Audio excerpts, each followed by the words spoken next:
Clerk, call the roll. Glenn Whitley, County Judge. Here. Lloyd Charles Brooks, Commissioner Precinct 1.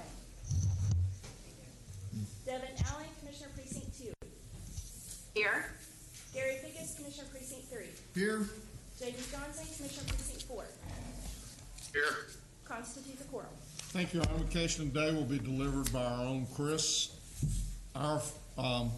Chris from, I still get an opportunity every once in a while to mispronounce names.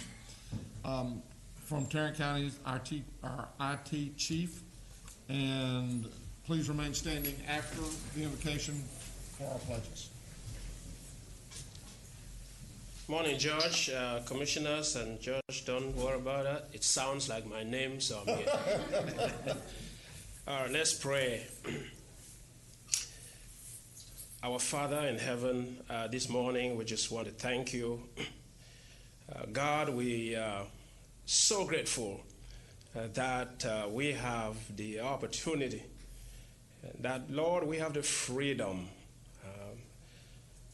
as a body, that this court has chosen to put you first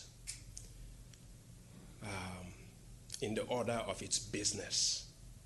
And for that, God, we know that we will have a successful day.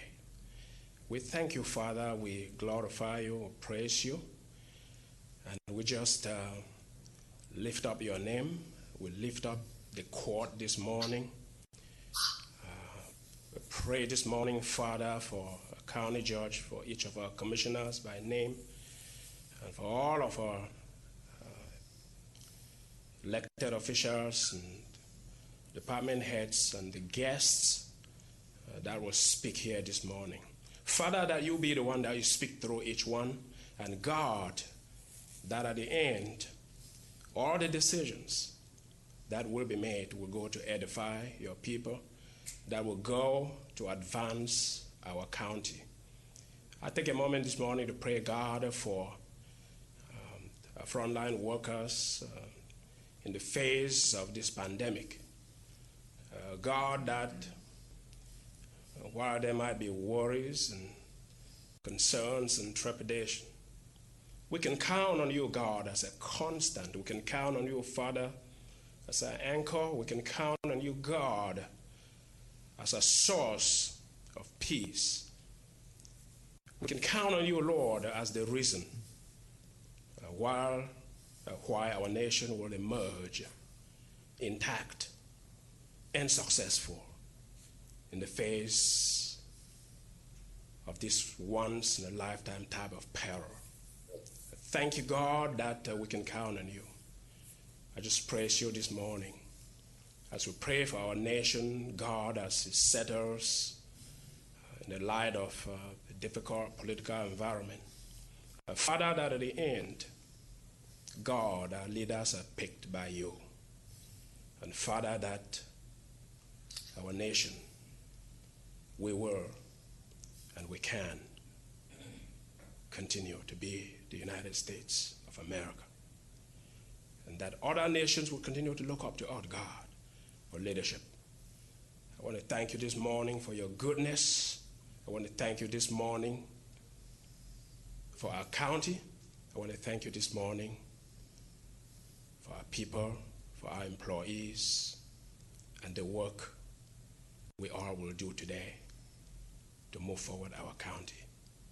We pray these things, Father, in the name of your Son, Jesus Christ, who died on the cross to atone for all of us. And let all of us say amen. Amen. I pledge allegiance to the flag of the United States of America and to the republic for which it stands, one nation, under God, indivisible, with liberty and justice for all. Honor the Texas flag. I pledge allegiance to thee, Texas, one state, under God, one and indivisible. Thank you, Chris.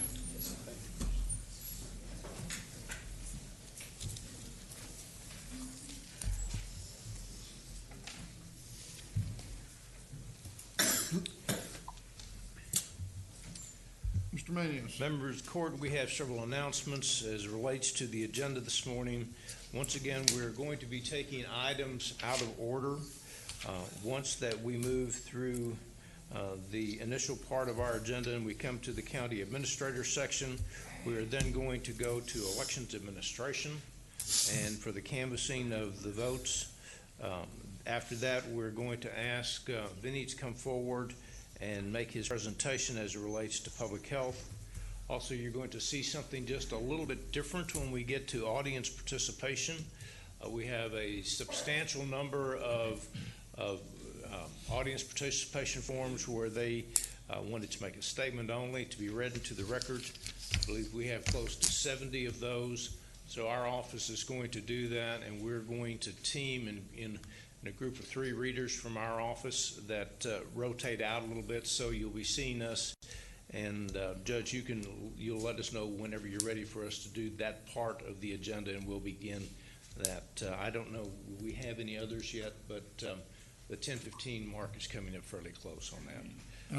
We'll make a couple of comments with regards to how we're going to handle this in the future. And I don't know whether we want to do that now or whether we want to do it a little bit later on. But I would suggest that we do it a little bit later on. okay. And then finally, members of the court, the Public Employee Benefits Corporation, PEBC, is meeting tomorrow. It's a different time. It's at 2:30 tomorrow rather than 2 o'clock. So that will be a virtual meeting also. So you can, if people want to see the agenda, is posted on our website. Thank you, Your Honor. Thank you.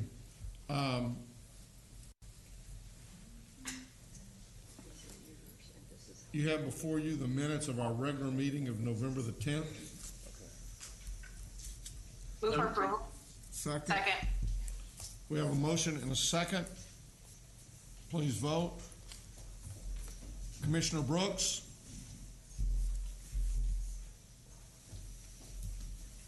You speaker on. Commissioner Brooks, you're muted. We're not hearing you. Still not hearing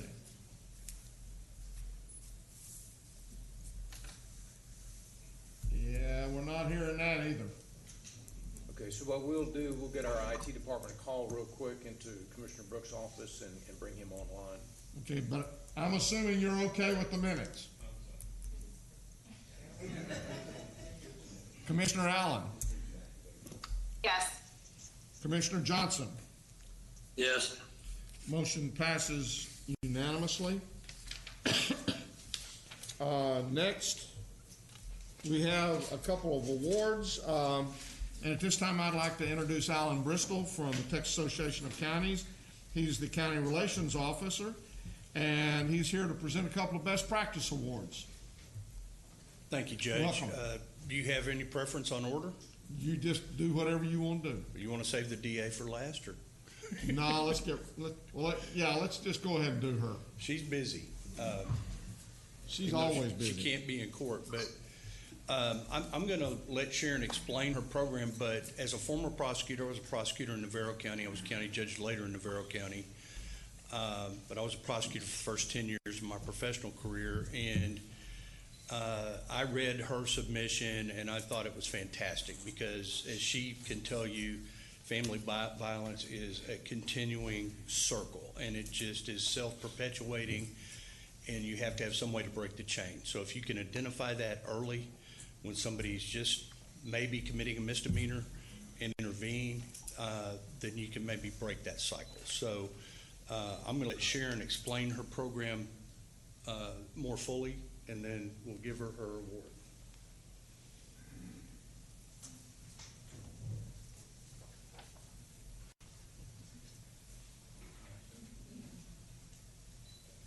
Thank you, Judge Whitley and Commissioners, and really I want to thank you for several years ago funding our intimate partner violence team, and it has made a big difference in how we handle and protect our victims in Tarrant County. And an outgrowth of that was this program, which dealt with the misdemeanor family violence cases. And y'all know Elena Banks because she's the chief of that unit. I want her to speak very briefly about what the program was.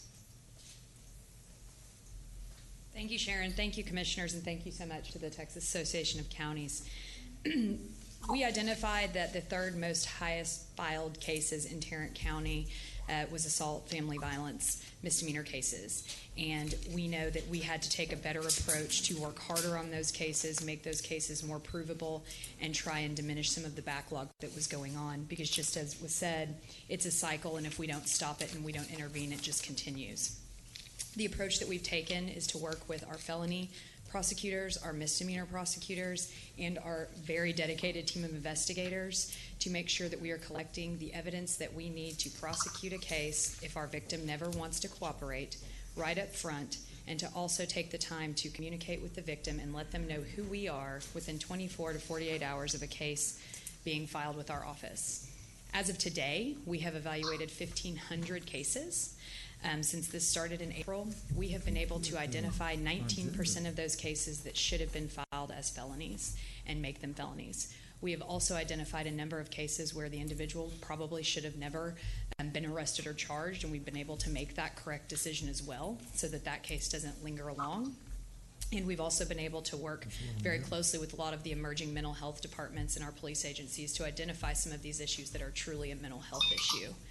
I want to personally thank my team, Demetrius Lopez, William Knight, Colin Ashworth, Madeline Jones, and Amy Allen, who are the felony prosecutors in my team, who this is not in their job description, but have taken it on and worked really hard.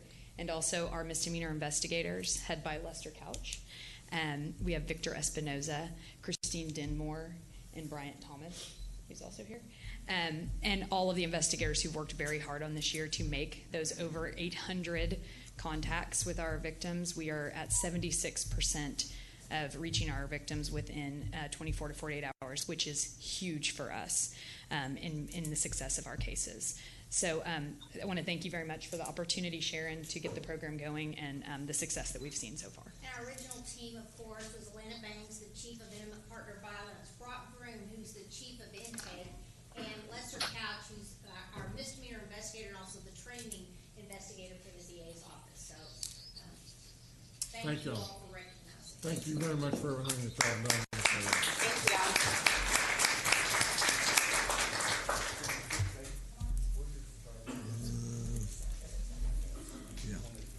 Y'all get up here and get your picture took.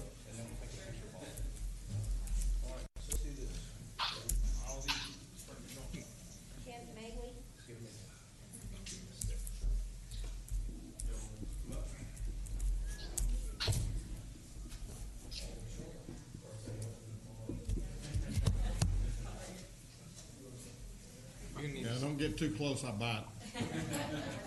Especially when I got 70 comments.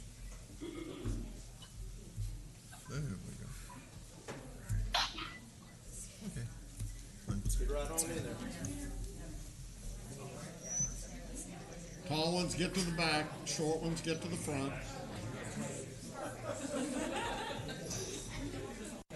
The key to this is everybody turn sideways. You get in front.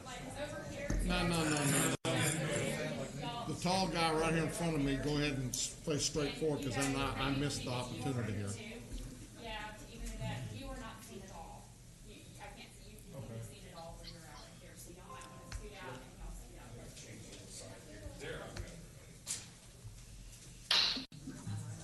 Let's just wait for just a second.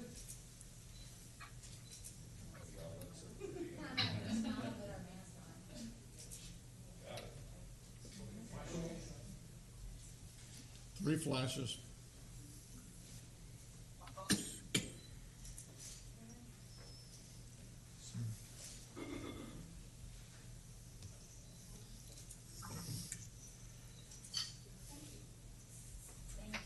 Thank y'all all so much for the work you've done. Thank you. We appreciate it.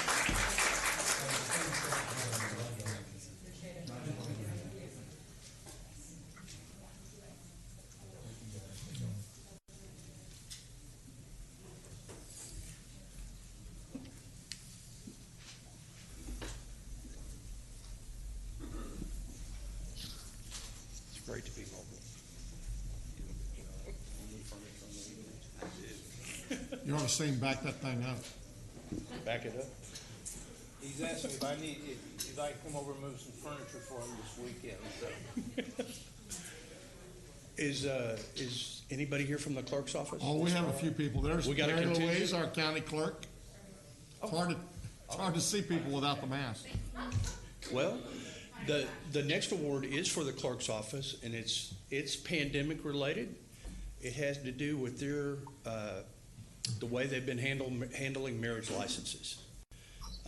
And as their submission stated, I'm going to let her talk about it more in depth, but their application for a best practices award, stated that a lot of people needed to get married during the pandemic because of loss of jobs, life changes, insurance purposes.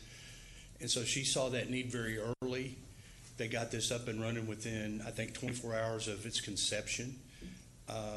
And I didn't say this earlier with the DA's office, but best practices are exactly what they say. We want other counties to be able to look at what y'all have done, and it's replicable. Even my county and Navarro County could do what the DA's office did and could do what the clerk's office did. So it's replicable, it's scalable down for smaller counties, and I applaud y'all. Y'all have always participated in the best practices program. You're one of our better metropolitan counties, I guess would be a very nice way to say it. Best. We thank you for Best. letting us We borrow appreciate that. Glenn You on meant occasion. best, didn't you? Well, Glenn is our poster child for unfunded mandates and taxes. So I applaud y'all, and we're going to continue to use him as long as y'all will let us. But this is Mary Louise's time, and I'm going to let you speak, ma'am. Good morning, Commissioners. I would like to say thank you for the opportunity to recognize ITD and the Tarrant County Clerk Office. With me for our award, we have our Senior Manager, Kayla. Miranda's another manager. Sonia works for us in ITD. Glenn Matthews, the one that kind of came up with this with the rest of the team. And then, of course, my Chief Deputy, Clint Ludwig. And interesting enough, I do want to thank the District Attorney's Office, because our attorney, when we were thinking we were going to shut government down, we sat with the District Attorney's Office and said, what are we going to do? What absolutely has to remain open? And David Hudson, our attorney with Sharon's office, said, you have to keep your marriage licenses running. It is an in-person function, and we had to do that. So immediately we brought the teams together and said, the District Attorney has given us their advice, and we're going to move forward. Interesting enough, our contiguous counties did not do that. They shut down. So over a 7-week span, we supplied more than 450 marriage licenses, and it turned out that we had a lot of people visiting us from other counties. So that was pretty impressive, and we ended up trying to serve Tarrant County residents, but we did take care of Collin and Dallas and other counties. And I just want to say the innovation that comes from ITD and our office is what makes this possible and makes us who we are. So it is an honor, Judge Whitley, to receive this honor and to recognize a team that we all work together. With Tarrant County ITD, there's nothing we cannot do, and we always make sure we move forward. So thank you, team. Thank you, ITD, for doing what you did. The citizens of Tarrant County appreciate it, and we look forward to another submission next year. We already know what we're doing. Harnessing technology. Thank you. Thank you for your time.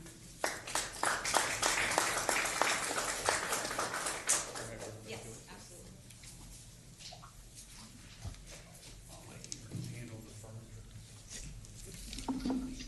You need to step up. You will never get past that. That's right. Congratulations.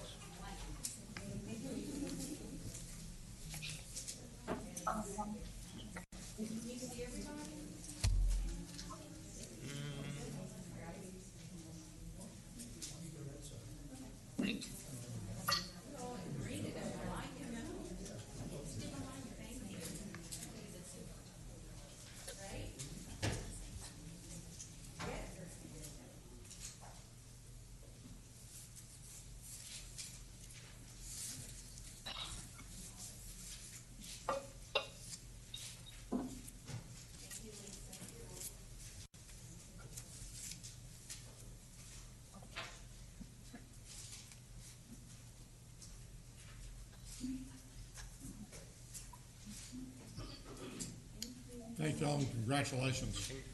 We really appreciate you.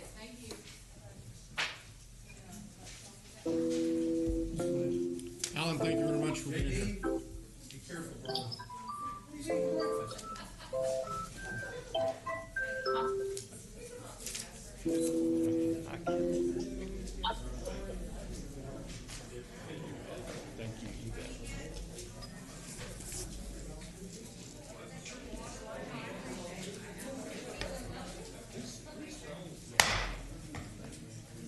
I'll move that we receive and file the Texas Association of Counties Best Practice Awards. Second? We have a motion and a second. Any discussion? Please vote. I would just add a congratulations to everyone. Thank you. Commissioner Allen, Yes. Commissioner Johnson, Yes. Commissioner Brooks. Yes. Yay, we can hear you. Motion passes unanimously. Thank you very much. Thank you, Glenn. Commissioners, you don't ever get to keep Roy that quiet very often. Well, there are advantages and disadvantages to the to all of this virtual meeting. Thank you, Judge. Y'all be careful. Thank you. Next is a proclamation, and I'm going to find it in a minute,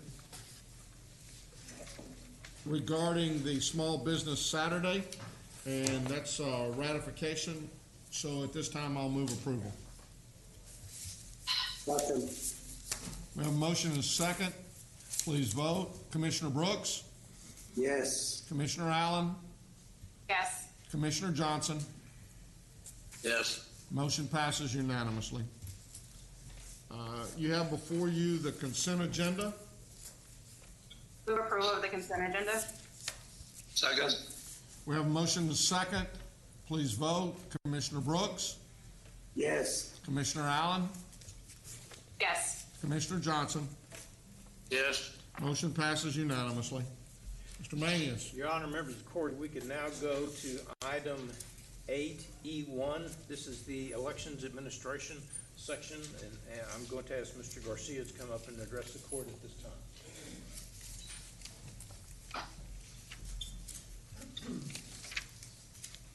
Good morning, Honor, members of the court.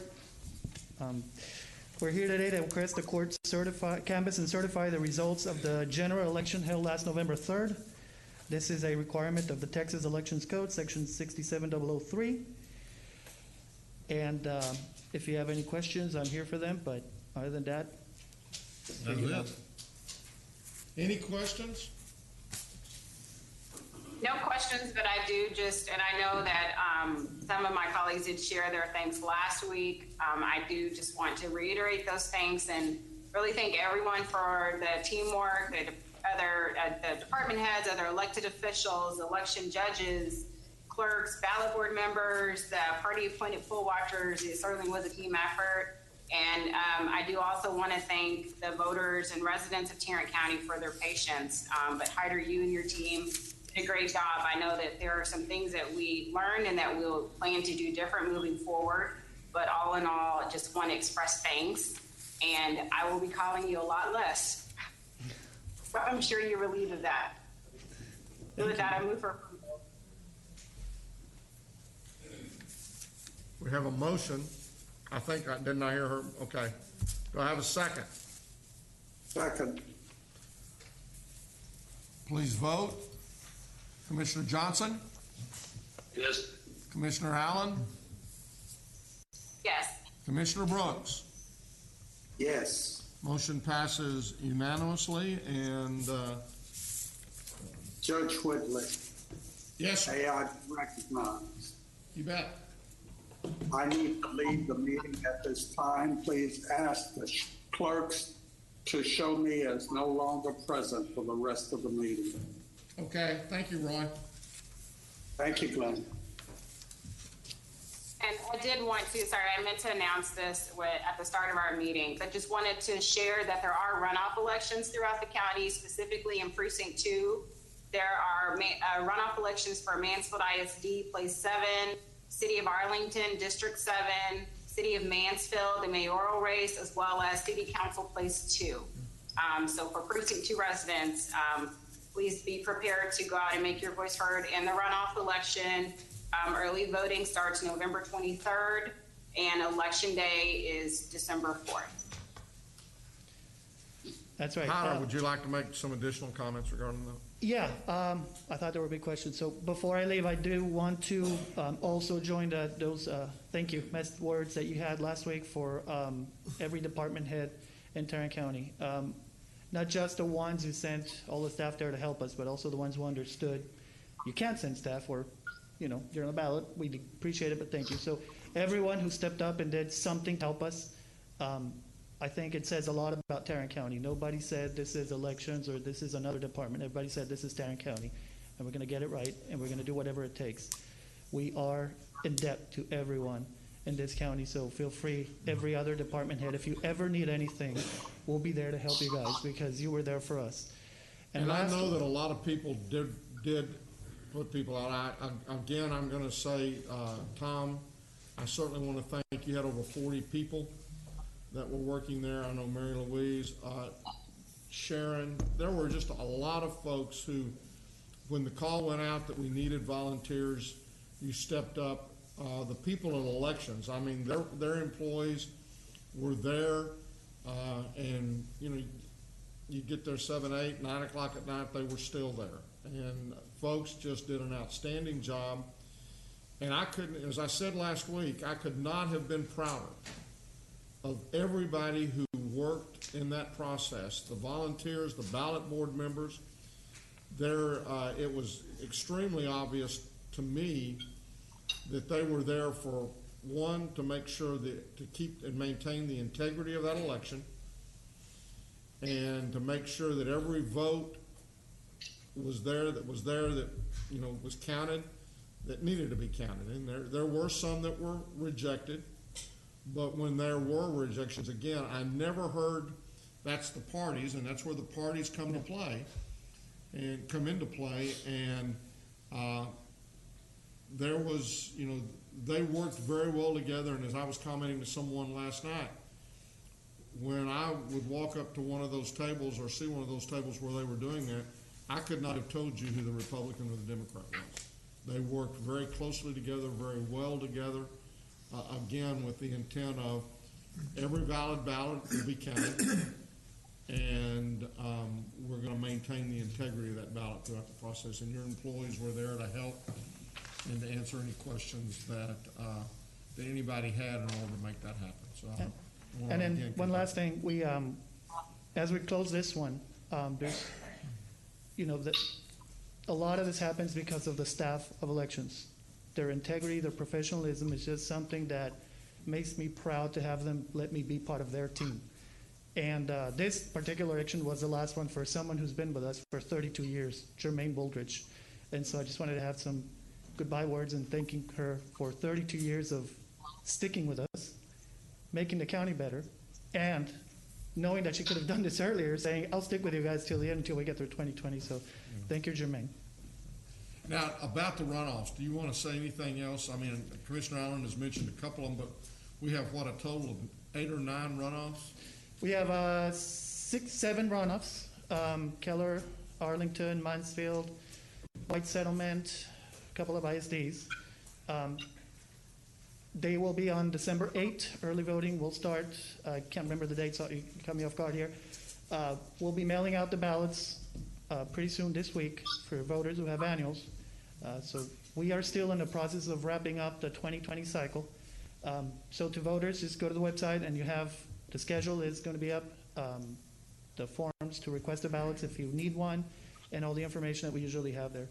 But it's pretty quick. It's December 8th is the runoff, and then hopefully we'll wrap up. So December 4th will be the end of early voting, and then December 8th would be the election day. Yeah, sorry about that. I misstated that. Well, that's what I thought. I thought there was a difference, so I wanted to be sure we were clear. Yeah. Right. That's a Friday. That's right. Okay. All right. Well, thank you very much. Again, tell your people how much we appreciate the work they've done. Thank you. Members of the court, if we could now go to the briefing agenda, and we're going to take one briefing before we move into public health, and that is item number 11A, which is the monthly update from the hospital district. Mr. Early is here to address the court at this time.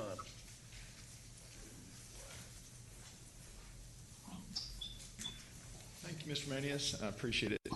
Judge, Commissioner Fickus, Commissioner Allen, Commissioner Johnson, thank you all very much for allowing me to be here. Yesterday morning at 5:30 in the morning, JPS continued with a tradition we've had for the past 8 years. And every employee has the option to get a ham, a turkey, or a fruit basket. It's our way of saying thanks to our employees. And it's amazing how many of the employees take their turkey, that was really my bad side, take the option to get a turkey, a fruit basket, or a ham, and they usually tend to give it away. We have an incredible group of caregivers, an incredible group of people, and we were challenged this year because what we do is people line up, I stand out there along with a variety of team members, and we hand out turkeys, hams, and fruit baskets, and we have a great time. We say hello to everybody, we thank them, we give them a hug, we appreciate them for what they do. And this year there was a challenge as to how to do that.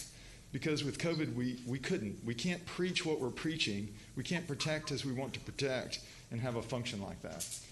So what we did was we found a parking lot by us, and we serpentined cars through it. So starting at 5:30 yesterday morning, today, and every day this week, people come in, all of our employees will come in by car. They go around, open up the trunk of the back seat, we put the turkey in, and that's it. And it's wonderful. And we do get a chance to say hello. And what's been amazing, I've been out there both mornings so far and both evenings, and what's amazing is the amount of employees that are so thankful for that, because it is some semblance in a return to normalcy. It is just doing something in life that we used to do. It has a variance to it, but it's something we used to do. And I think that reminds us that in this time of a pandemic, we can't do what we want to do. Roy Brooks had to go to the wedding of his son and have a whole lot less people there and wear a hazmat uniform on the plane. J.D. Johnson can't be at court. It's a challenge. But I don't think it's time for us to get negative and get mad and get frustrated and start screaming around at everybody. It's an adjustment to life. It is the pandemic that we face. It's what we've been handed. I'm asked every day, what's JPS doing? Are y'all prepared? We do realize we're in a pandemic, and we are prepared. And we're as prepared as we can possibly be for what's normal. What's challenging is every day our folks come into work, and they come in with fear, they come in with anger, they come in with frustration, but they always come in. And they come in to try to make sure that this community is healthy. And at the same time we're coming in for COVID, we're putting our employees at risk, which is what they do. We're also dealing with heart attacks and traumas and strokes and car accidents and everything that happens in normal life.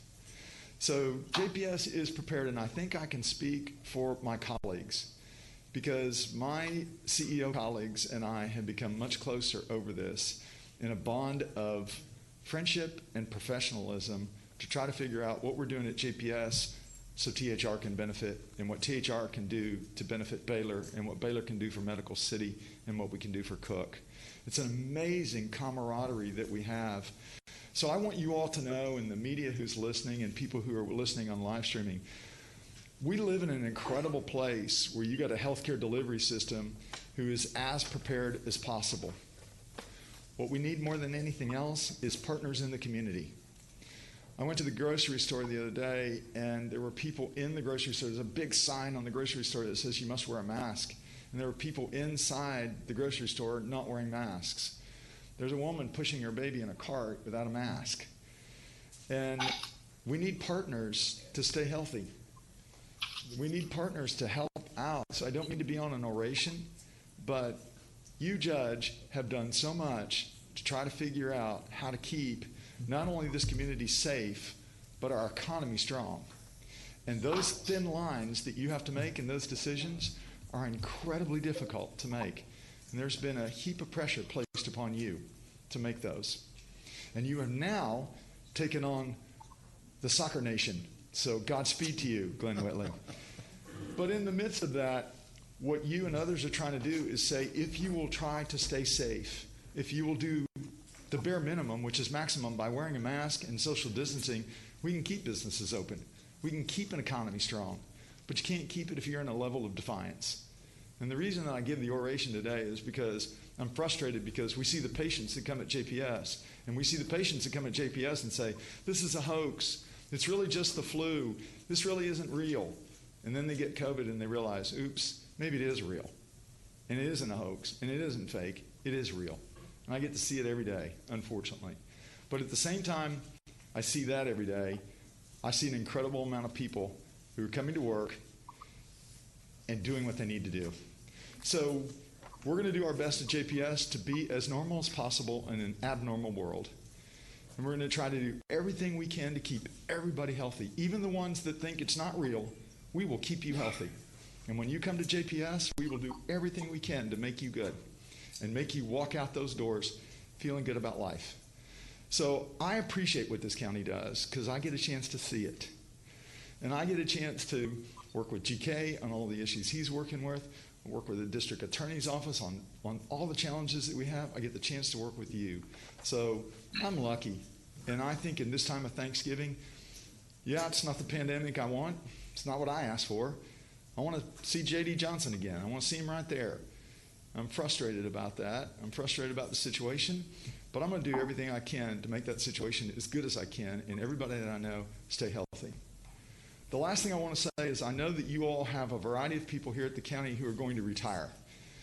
And you probably have about 125 years of great and wonderful experience. And to all those people who are going to retire, I thank you as an outsider, and thank you for all that you've done and all that you will continue to do in giving back to our community once you even leave this position. But I can't help but think about Jack Beecham and his retirement. I can't help but think about his wife, who retired last year.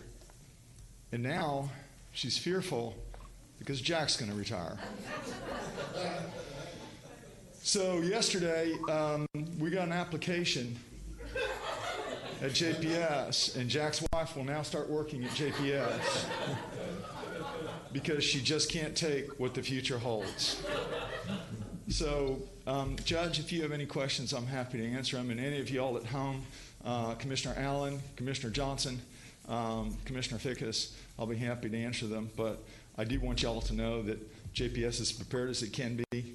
And even though we could be angry or fearful or mad, we're coming into work every day, and we're going to make this community healthy.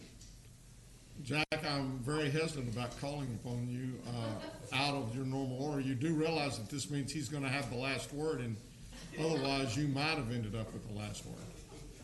Do I have 3 minutes? No. You don't get that till after you retire. Thank you, Robert. I'm sure you'll be helping us with our purchasing issues, as you have in the past. I did the math the other day, and I've had the opportunity to walk down the aisle, not kiss the bride, 1,250 times in the last 24 years, 11 months. Luckily for y'all, Robert comes every other month. Thank you. Jack, I will miss you. I'll call you every week. Any questions y'all have that I can help y'all out with or be of better service? Yeah, I do have a few questions for you, Robert. Thanks for being here today. I know that obviously you talk with us regularly to give us updates on how things are going. What is the number of COVID positive patients at JPS as of today?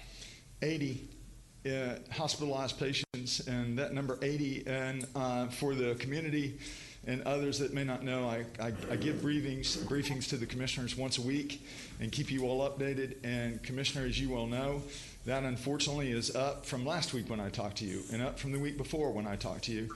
So our numbers, the numbers at Baylor, the numbers at THR, even the numbers at Cook, sadly enough in Medical City, are all on the rise. We still have space. We still have capacity. Our employees are fatigued. It's not what you want to hear after you've been dealing with this since March, that you have to face your next surge. But it is challenging, but we are at 80 now, and hopefully we'll see those numbers go down, but they're not going down in the past 5 weeks. Understood. Can you also just share with us an update on the program that you all have to care for COVID positive patients at home? We do. We have some programs that we have an in-home program where we provide oxygen and others to try to keep people out of the hospital. And that program's been hugely effective at reducing our population. That's what our challenge is we try to house all the COVID patients on one floor. When you have to move, then you begin to crimp on the space that you have. But if we can keep people out of the hospital and administer care, and we have in essence, a COVID SWAT team that's going to the homes and helping people in those respects. We've got a doctor, a family medicine doctor named Dr. Alawi, and she literally walks on water because she's the one that's developed the program to do in-home care, and it's allowed us to reduce our population significantly. Our numbers would be greatly higher if she didn't have her program. So thank you for bringing that up. Very good. My last question is related to the flu. Are you, with us being in flu season, have you all started to see an increase in patients that are being hospitalized because of the flu? No, we have not seen an increase of hospitalized patients due to flu. And that is with caution that I say that, because I don't want people to go, oh, great, we don't really have a tough flu season. Because a tough flu season could happen tomorrow at noon. But at this point, we have not seen large flu numbers. And I can tell you, and I think I speak fairly for my colleagues, they haven't either. THR and Baylor and the others, Medical City and Cook, are not seeing those numbers increase as well. So we've been blessed by not having a flu. But as the weather changes and as we get towards holidays and we get a lot more movement of people, I think that could be a challenge, and that's going to be a hard double hit. I will tell you, for those that believe that the flu and COVID are the same thing, they are not, and they're a significant difference. And I think it's probably helpful if everybody who's driven by a hospital would stop pretending they are doctors, because they're really not. And it would be good if we kind of let some of the medical decisions be the medical teams. So there is a significant difference between flu and COVID, but we haven't really seen COVID, and we haven't seen flu numbers increasing, which at this time is a real gift. Thank you for your questions. I appreciate it. Commissioner Johnson, do you have any questions? You look very pensive in the sense that you really want to ask me a question. I'll be happy to if you have one. Thank you. I appreciate it very much. That is the J.D. Johnson look. I have seen it and I have witnessed it. So thank you. Thank you, Judge. I appreciate it. Mr. Manius, thank you for allowing me to provide the briefing. And please, y'all stay safe. I like y'all a lot, and I don't want to see you at JPS. So thank you. Stay safe. Members of the court, if we can now go to the other briefing item. This is the weekly health update. Mr. Tenaz is here to address the court at this time. Good morning, Your Honor, and members of the court. I want to start by first thanking Mr. Early for his briefing and the partnership that JPS has provided us throughout, especially during this pandemic. They've lent Dr. Duncan and Joy Parker. They're part of our steering committee on COVID vaccine planning. So that's a lot of work they're doing with us. And then also Joy Parker and her community clinics. They've been partners with us on this flu vaccine effort that the county has initiated. So I know he's walking out the room, but I really want to recognize and thank the partnership that we have with JPS on that regard. Talking about our COVID briefing, we're going to do something different. I don't have my typical slides. Some of them are the same, but as you all know, I've been sharing data for months now on how we rose in July, then fell on the COVID numbers in September, and now we're back up into a surge. Last week I talked about if nothing substantial changes, we're to the point of issuing a public health warning. So let me start with that. We are issuing a public health warning today because all our metrics are looking dire. The situation is getting pretty dire in North Texas as a whole, but in particular in Tarrant County. We're above 83,000 cases today. I think we're going to add another 750 or so this morning. 800 plus deaths reported. I believe we're reporting 8 deaths today. Tarrant County hospitals are above the 15% mark from occupancy standpoint on the GA32 order. I believe when we post the numbers this afternoon, we'd be a hair shy of 17% of all hospital capacity. If you look at the chart on the right, the red and the green colors, Tarrant County is deeply in red and it's starting to show the 16.78 because that's a report we are going to post this afternoon. And the report has a lot more details. Not everything's covered on a routine basis in our dashboard, but we look internally at some metrics, and one of the ones is ICU capacity. We're at 92% occupied. Only 36 ICU beds remaining in Tarrant County. For a county of 2 million people, that's very few beds remaining. I mean, you know, stuff can happen. Accidents can happen. People can have heart attacks, other things that need ICUs. So that's a concern. On a pediatric ICU side, we have only 3 beds remaining, and that's an improvement. Just a couple of days ago, we were down to 1 bed. So a lot of things are happening internally. You know, if you look at one metric, it kind of forces you to focus on one thing, but there are other things that sort of go on in the background in the data that have meaning that we need to be looking at. So the governor's order, GA 32, asks us to focus on the TSA, the trauma service area. So that's this whole area in the color-coded map that I've shown. That TSA is approaching 15%. So, I mean, it's a matter of time when we get there. We're at 14.39% with 2,219 patients in the area hospitals. And as you heard Mr. Early say, a lot of our hospitals are experiencing increases week over week over week. So it's just a matter of time when that trigger is hit. The question is, do we wait for that, or do we start to do something as a community? I understand that there are restrictions. The governor's order doesn't allow us to do anything formally, but we can work as a community. We know how to drive this curve down. It doesn't have to be ordered. We can work together to do this. So just to kind of share with you what's happening within Tarrant County. Here are the hospital trends. And as you can see, we've really spiked above our July peak on the hospital side. As I said, you know, we're above 15%, and I think we've been there about 3 days or so in the last week, above 15% on total occupancy. That's the blue line at the bottom. One of the things that I want to point out is the red line. We occasionally talk about it. That's at 20%. That's matching the peak of July. That is patients with COVID positivity compared to patients in the hospital. Why that is important, that's telling me 1 in 5 people in the hospital currently have COVID. So that's another indicator, and I know that's not something that GA 32 wants us to look at, but it's a valuable data point just to kind of clarify what the picture is looking like.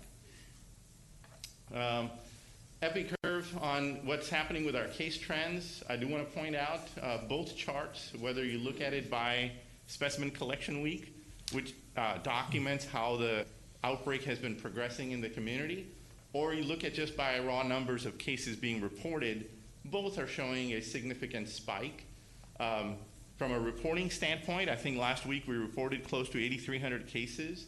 That was almost a double. In July, I think one of our peaks was 4,400 on that chart. So we're almost there. Not exactly a double, but pretty close to it.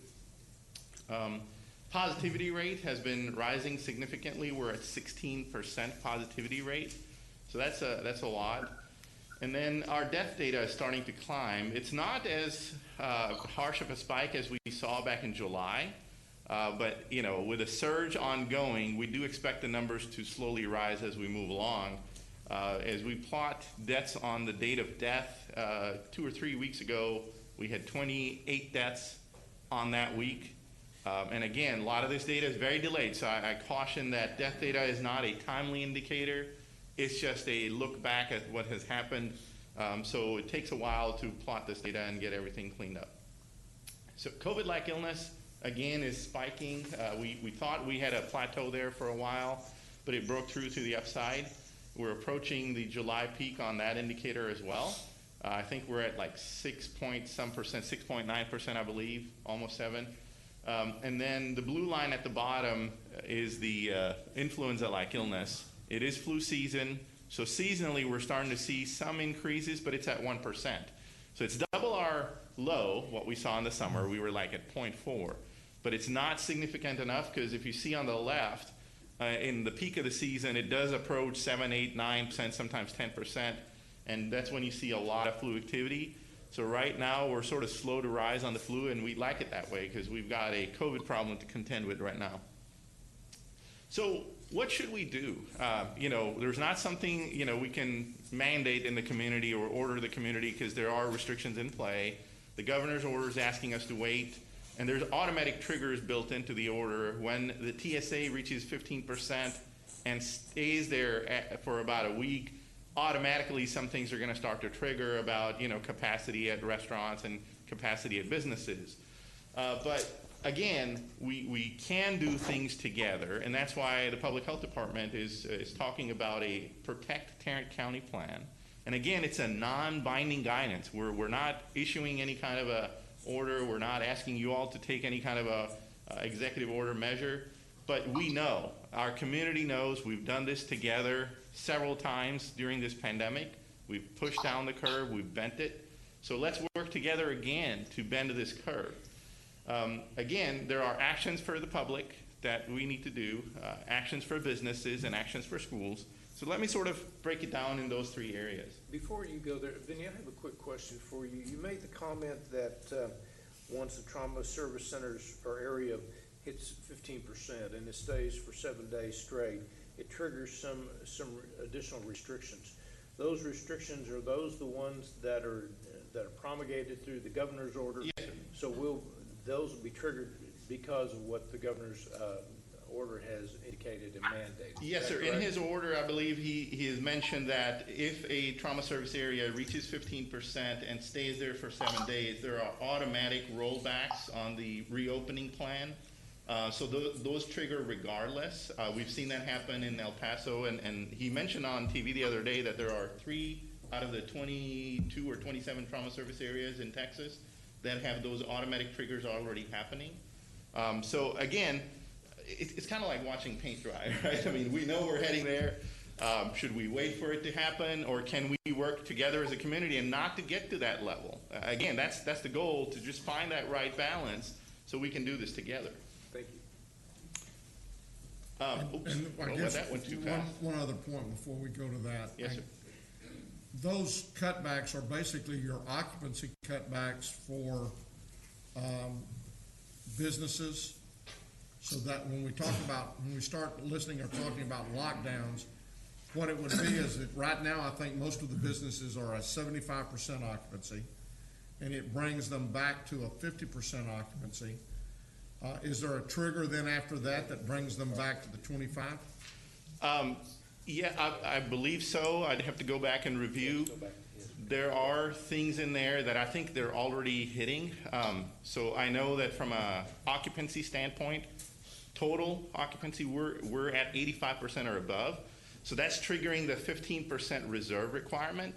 And I'd have to go back and look and see if they're basing that on a county-wide or a TSA-wide. And I believe it was originally intended for county, unless they've clarified that. So again, there's a lot of orders. I mean, we're at order number 32, and several of those orders are still valid and not, overruled by a new order. So there is a trigger that has already hit. I just don't know what the impact of that is. We'd have to look at that, and maybe Ms. Wilson's office can review those as well. We probably need to go back and figure out what that's going to be, because I believe that may also trigger the closing of bars. Yes, sir.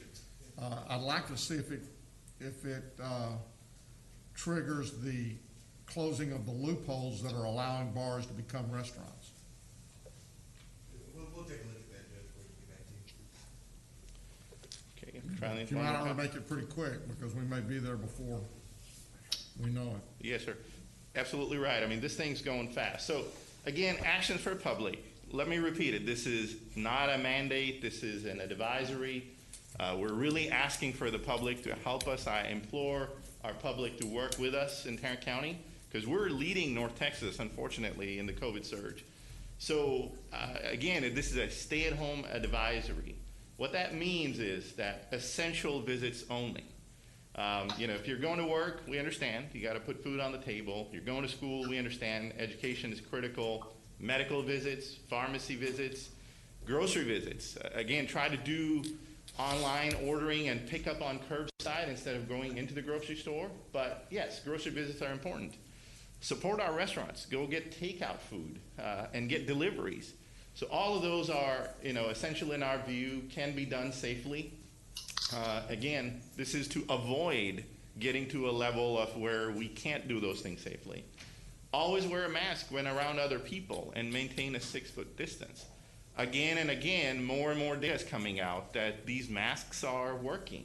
So when people get serious about it and do this together, it actually drives down the numbers. I mean, that was one of the measures we saw got put back in July, and people were very serious about it, and the data dropped.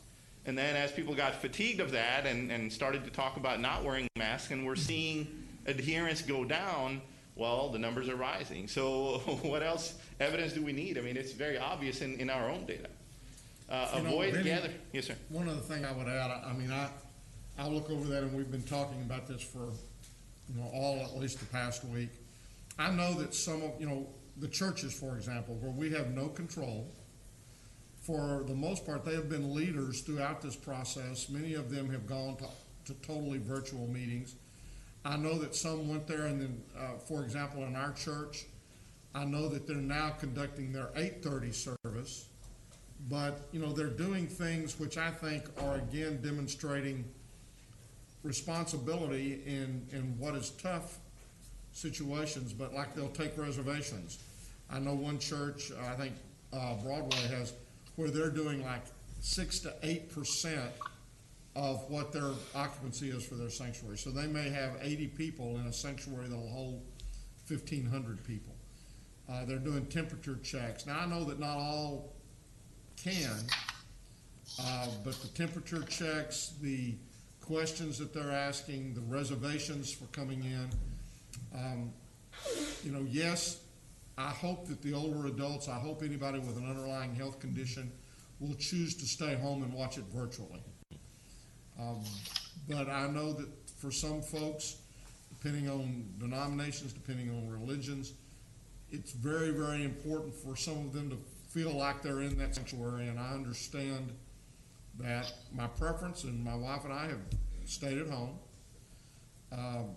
But I think the responsibility of less than, the reservations, the temperature checks, the questions, the extreme, what I'll call extreme social distancing, is at least a solution. And this is being done by folks who don't have to abide by anything. That's right. And so, I wish that other organizations, if they feel like they've got to do things, would at least be doing them to those extremes. As you said, again, the masks. Last resort, we want to do everything we can to avoid the shutdown of businesses or the closing of hospitals. And, there's been a lot of talk this week about citations. The cities are the ones that have to create the ordinances and actually do it. But I'll tell you, before I closed a business down, I'd rather give somebody a citation for not wearing the mask. And if everybody wants to get mad at me for that, come on, you can just join a big boat. But I would a whole lot rather make someone wear a mask than put somebody out of work. And the governor's orders are getting very close. It's not my orders. The governor's orders are getting very close to shutting businesses down again. And I want people to wear masks so that we can avoid that. We've been already 3 days, and I expect today will be 4th, over the 15%. So the only thing that is keeping us from having to abide by the governor's orders and go under those restrictions by the end of this week is the fact that it's a region. As we read it, it's the region's deal, and the region is, I think, slightly over 14%. Yes, sir. Now, are you standing up to tell me that it could be the county? No, I just wanted to answer your question from earlier. GA 32 simply says if you have, like Vinny is correct, if the TSA has over 15% hospitalization rate for 7 consecutive days, at that point, there's two items that will be affected. The restaurants must go from 75% to 50%, and the bars must close. It does not affect the definition of restaurant as TABC guidance. So, and see, I think that's one of the biggest abuses that exists right now is the fact that some of these bars, and there's nothing more than that, have been able to sell chips and pretzels and avoid the, get it up to 51%, sometimes by basically saying you can't buy a drink, which is greatly discounted now, unless you buy a sack of chips, which is greatly inflated now.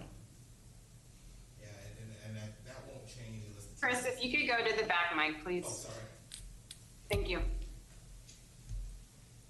Sorry, Commissioner, I'll repeat that. Looking at GA32 by its terms, if the TSA has a hospitalization rate of 15% for 7 consecutive days, there are 2 items that are affected at that point.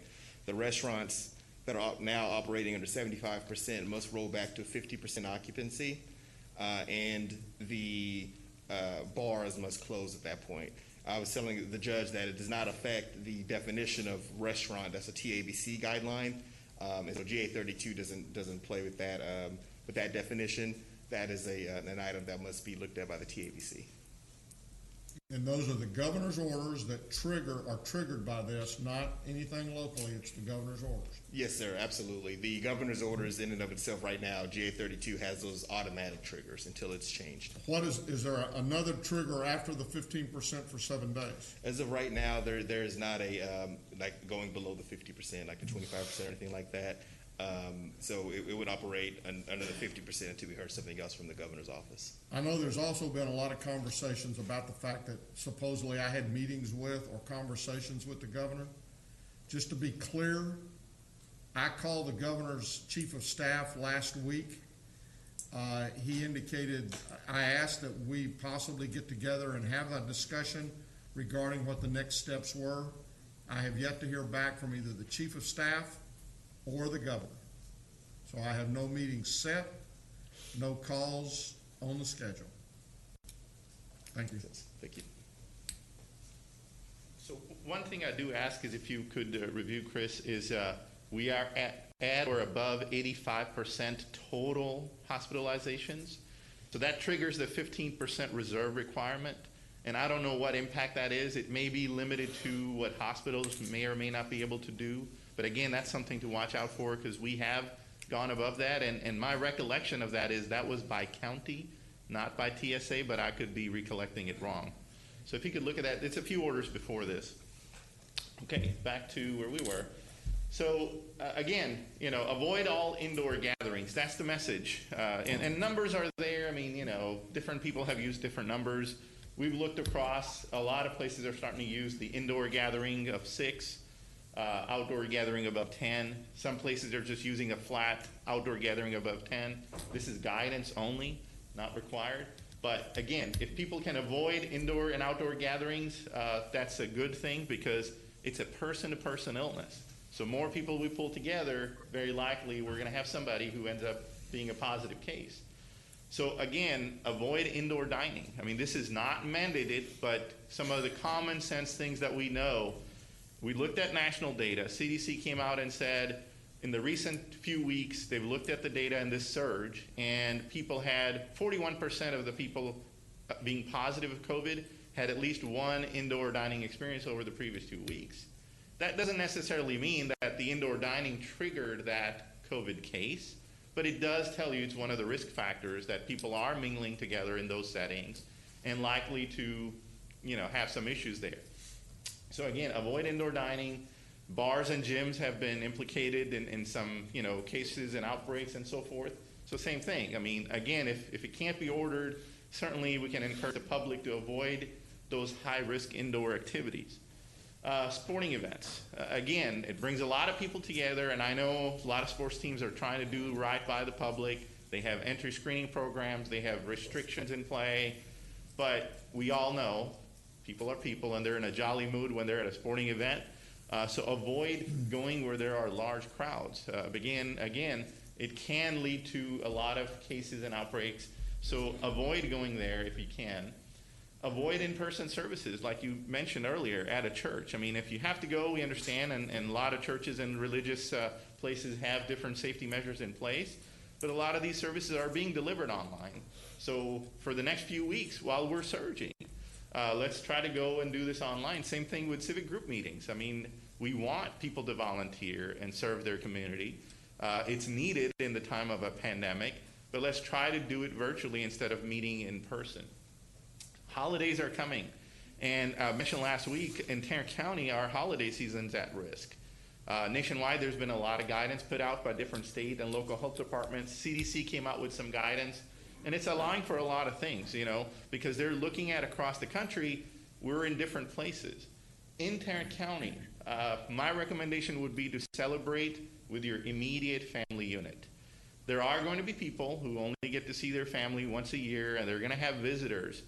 I can tell you the conditions are not right for that in Tarrant County, but the guidance is there, how to safely have visitors, try to do it outdoors, try to make one person serve the food, everybody stay seated at least 6 feet apart, but it becomes very hard. When you're getting together after a year, people just want to get back to normal and mingle. And we have a huge backdrop of a lot of cases. If we were low in our cases, this would have been a safer thing to do. Right now, it's got some risk involved. So again, if you can, celebrate with your immediate family unit and use virtual modes.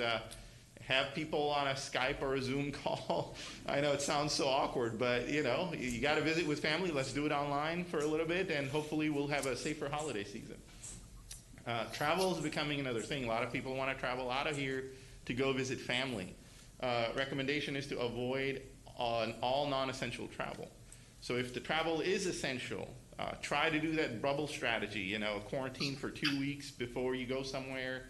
You don't want to export this disease out of North Texas to other parts of the country that are just now starting to surge or have kept it very low.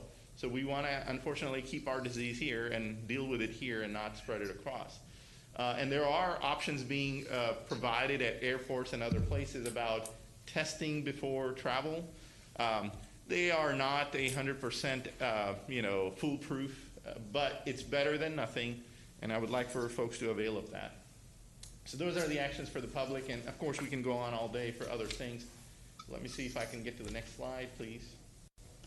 Okay, so here's some actions for businesses, and again, a reminder, this is not mandated, it's advisory only, but we would like to see a voluntary participation by our business community to start cutting capacity. For a while there, a lot of businesses were counting people entering the business. I saw them standing out with their iPads and counting people that were in and out. Well, then they stopped. We would like for our business community to start doing that again. If you're considered an essential business, maybe start by cutting down to 50% capacity. It's just managing the flow so that people have the ability to spread out within the business setting. If you're a non-essential business, again, just consider to see if you can go down lower than that to maybe 25%. And I know this is hard, but we've got huge numbers in our community, and all we're asking is for the next few weeks, help to drive it down. Don't give up on business. There are new models out there. Online methodologies have been surging. There are businesses that had never thought that they could serve their services or items or anything they're selling online, and they've taken that and pushed an online delivery model for their service. So get innovative. That's what we're asking, and there's a lot of help out there to get people online. Enforce the mask requirements. Some are already in place. The governor's order are there, our judge's orders are there, and they were designed for businesses to keep their workers safe and their visitors, their patrons safe. So make sure that the businesses enforce those orders. That way you can keep the workforce there and keep the business open. Restaurants, again, should consider voluntary transitions. Instead of triggers happening and stuff happening, why not try to go push dining outdoors? We know it's safer than indoor dining. I know it's an expensive effort trying to build out patios and getting heaters and other things because we're approaching winter, but that's one way of transitioning. And again, we're trying to get back to the normal at some point, but for now we're surging, so this is a way to go. Takeout and delivery models. Push more for that. I know they're expensive and the margins are lower, but again, it's better than shutting the business down. Let's try to push those models out. And again, bars, I have to say, they need to either find a safer way or just voluntarily close just while we're surging. When things are better, they're just like any other business. They're welcome to open back up.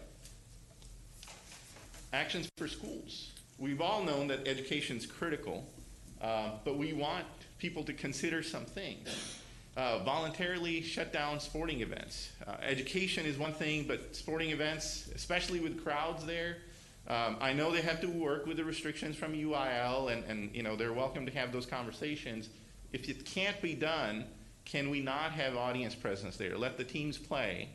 Professional sports have done that many times. They've had no audience events. So I urge our schools to look at that option. There are testing options in play. We've got help from the federal government through our state. There's rapid Binax Now testing kits are available to schools. Some are already ordering it and using it. Some are in process of thinking about it. I urge all schools to avail of that opportunity, because it helps you find out early who's positive, who's not, even though it's brought with its own problems. Every test is, but it gives you something to work with and early contact tracing so you can prevent a bigger outbreak. I will also tell you that some of the youth associations, again, the parents are the problems. And what I would say is that I know that some of the youth associations are now taking the positions, if they look out in the stands and there's parents out there and they're not wearing masks and they don't put the masks on, they forfeit the team. Absolutely. And that gets the coaches and the parents' attention pretty quickly. They just forfeit that game for the team. And now all of a sudden, if they really want their kids to play, they have that ability, put the mask on. Absolutely. And I would encourage, again, we're looking for things that we can do that don't require or result in us having to go back to the governor's order and close businesses down. Absolutely. And again, you're right. I mean, that was the next thing. Enforce those masking requirements. Those are already in play. The school guidance included it. Even TEA guidance had issues in there about masking and so forth. So there are some things that we've noticed in conversations with our school. Even though students are masking all day, then we've had situations where they had a mask-free recess and a couple of classes got mixed. Invariably, one person ended up positive, and then that whole 2 or 3 classes that mixed had to quarantine. So maybe they can consider not having a mask-free recess, which is hard, I know, but still things to improve upon. We really need to get through this surge and continue to, and again, talk about sports and practice. I know the teams can't do masking while they're, practicing and all that, but as much as they can do, whether it's in the locker room, whether it's, audience participation without a mask, if they can enforce that, that would be good. Highly discourage and penalize as possible. And again, this is up to the schools on how they do this, but after school parties have become a thing. People are getting back to normal. We have posts on our Facebook page from different concerned parties where they took photos of high school and middle school kids having parties. We've worked with different outbreaks that we know were related to at-home parties. 40, 50 kids got invited, and that's something that schools can really discourage. They can talk to the parents, discourage that, and if they find social media posts of those parties and recognize their own school kids, maybe they can find a way to penalize or make it known that that's not appreciated, because that's bringing COVID into the schools. And then school is having to shut down, send kids home, send teachers home. Operationally, the effort expands. So really encourage, that people don't do this, especially if it's, sports related or otherwise. And then for parents, cancel those parties. We're not to the point of where we're that open to socializing yet. COVID is still around, and this is not a good thing to be having. And don't send symptomatic kids to school. I know a lot of people just want to get to work. Oh, they've got a little tickle in the throat and maybe a mild fever. Don't do it, because it could be COVID. It's just no way at home to find out. And we don't want the school to have to send the entire classroom home or teachers home because now somebody with COVID showed up. So certainly not to do that, and keep your kids home if they're ill. So what is the ultimate goal? Why do we keep talking about this? We want to make sure that we're safe. Ideally, our hospitalizations would be below 10%. Case rate would be below 100 per 100,000. And mind you, these are very high levels. where we are, these are looking better. You know, a lot of places have measures that are a lot stricter than this, but we would like to just get out of the red zone because we're in dire straits here in Tarrant County. We would like our positivity rate below, out of the red zone, below 10%. Ideally, we would start to feel better when it's below 5%, but we haven't seen that since May. And our COVID-like illness should be trending down for 2 weeks. But why do all of this? We're trying to make sure our community doesn't suffer too much and we can find the right balance to get to hope. And hope is there, just ahead. Pfizer last week announced that they have a vaccine that's showing 90% efficacy, and they're going to get emergency use authorization from the FDA soon. Moderna announced this week they have a vaccine that's got 95% efficacy. What that means is if we all participate and do this right, the potential is there to wipe out COVID-19 very quickly. Currently, it's a human-to-human disease. If we let it circulate too much at high levels, there is an off chance that it may jump species and find a new home in a species where it can keep coming back to us. And we don't want that. We want quick results, people taking the vaccine, and we can wipe out. We've wiped out many diseases in the past using the same methodology, so why not use this? Monoclonal antibody treatments. You all heard the governor announce on TV, and I think I shared an email with you that came from DSHS that Eli Lilly got an EUA approval.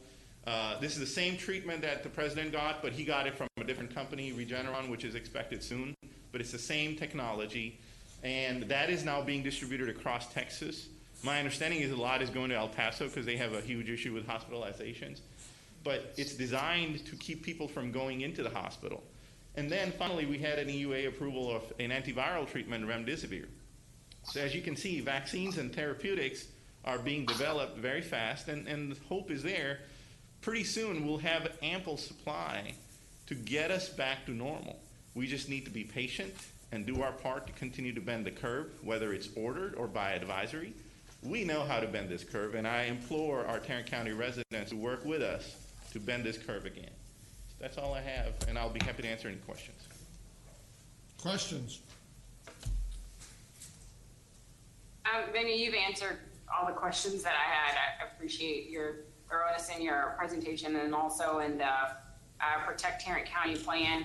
I just want to echo your comments that we are obviously in a very dire situation, and we do need to take it very seriously. And I understand that folks are tired of wearing the mask and that they are tired of some of the other things that we've all had to do to adjust to the pandemic, but that we need to keep going. We need to remain vigilant.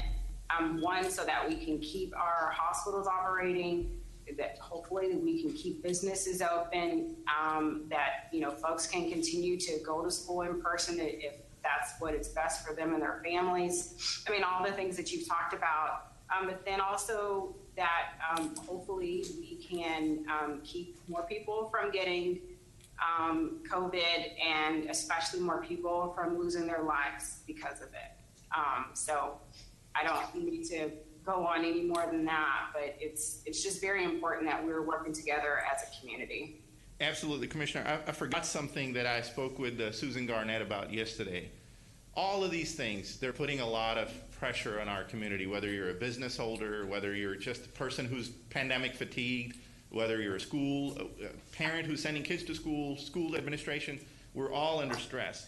And she mentioned to me that Tarrant County has a tremendous resource in the MHMR crisis hotline, and they're open 24/7 a day, 365 days a week. So I encourage our public, if they're really worried about the pandemic and all these things that we're discussing, that they call 817-335-3022.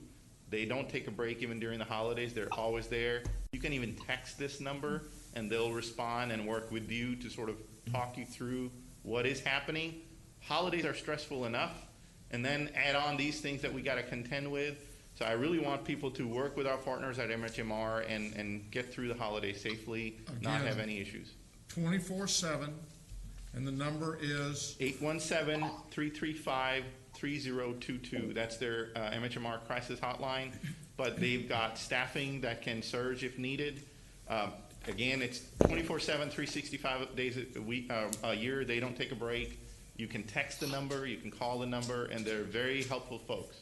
And if you've got other needs that are really pressing on you at the time that are not with regards to, mental and some of those types of things, 211, United Way, 211 is another good number, and they will listen to you and then try to direct you to social agencies that have been working very closely together since March, since we had the first case in Tarrant County. These folks have been working together, and we will do whatever we can to try to help you through whatever you're currently experiencing. If there's any silver lining to this, it has been the collaboration and the coordination and the cooperation of folks trying to help one another and to watch out for their neighbors and to take care of their neighbors. And so I can't say again how proud I am to be a part of Tarrant County and having seen the teamwork that has gone on, the food bank, Meals on Wheels, every organization is stepping up to do whatever they can. Absolutely. Well, thank you all. Appreciate it. Thank you, Vinny, and thank your staff also. I know that I think you called Hyder last week and thanked him for kind of taking the spotlight from you for about a week, and unfortunately, I think it's now back to you. But you've served it very well and done very well in the past, 8 to 10 months. So we appreciate you very much. Thank you. Any other questions of Vinny? Okay. Your Honor, we are now at that point where we're entering into the administrator section, and we do have numerous audience participation forms. So we have ones that are here in person. We have one, I believe, one or two that are call-ins, and then we have a significant number, I believe, close to 60, that they want their comments to be read into the record. Do you want to, how would you like to proceed? Would you like I want to start with the comments read into the record, and then from there we'll go to the calls, and then we'll go to those who are present. One other thing that I will say is that we're going to change a little bit in the future about how we're going to proceed and to do this. In the past, you have had until 5 o'clock on Friday to, I believe, do comments. And then on court day, you had until 10:15 if you wanted to register to speak or you were here in person. In the future, what we're going to do is the agenda will be posted on Friday. You will have until noon if you wish, noon on Monday, if you wish to make a comment but do not want to be here or to register a comment. And what we will do from this point forward is that you will have to do that by noon on Monday. We will then scan those comments for those folks who do not want to be here, and we will repost with attachments. We'll repost those attachments by Monday at 5. That will give the Commissioners Court and anybody else who wishes to see those comments an opportunity to do that. And then on Tuesday, when it comes to court, those folks who are here or who wish to be called will be given that opportunity. And then those comments, the some 70 that you mentioned that we're fixing to read through, will be there, because what it says in the deal is we're going to register, and we will register those by 5 o'clock on Monday, but we will not read them. We'll just register them, and they'll be put into the record that way. So to simply repeat what you said, those individuals that have comments but do not want to be present in court or to be called, you will have until noon on Fridays, noon on Mondays to go ahead and make your comments. Also, those that that decide that they want to go ahead and call in to be recognized, we're going to ask that, and even those that want to speak in public, our cutoff time on that will be at 10 o'clock on Tuesday morning. Yes, sir. That's Okay. right. Very good. So we're going to start off with the comments, and I believe there are some that want you to read them. They've been so impressed with your skills over the last few weeks that I'm not even going to say anything about that, Judge. So what we're going to do, we have 4 different readers on this. We're going to try to read these as expeditiously as possible. I'm going to start and read the first 9, and then I'm going to ask some of my staff to come up, and we're going to do units of 9 until we finish up. So this is Lisa Baldwin, and these are her comments. I do not support any type of lockdown, shutting of businesses, mandating of masks, or canceling gatherings of any kind. People who are afraid can choose to stay home and wear a mask, but the rest of us have the right to go on living our lives and doing it without a mask. We live in a free country, and you are trying to control our citizens by taking our livelihood away. Everyone in this country has the right to choose for themselves. If they want to stay home, wear a mask, go to church or other gatherings, close their businesses, or keep their businesses open. The first shutdown devastated the economy and people's lives. Businesses closed, never to reopen, and people lost their jobs. Therefore, we cannot afford to feed their families or pay their bills. We have not fully recovered from the first lockdown, and now you want to do another one, or force more businesses to permanently close and force more people into poverty.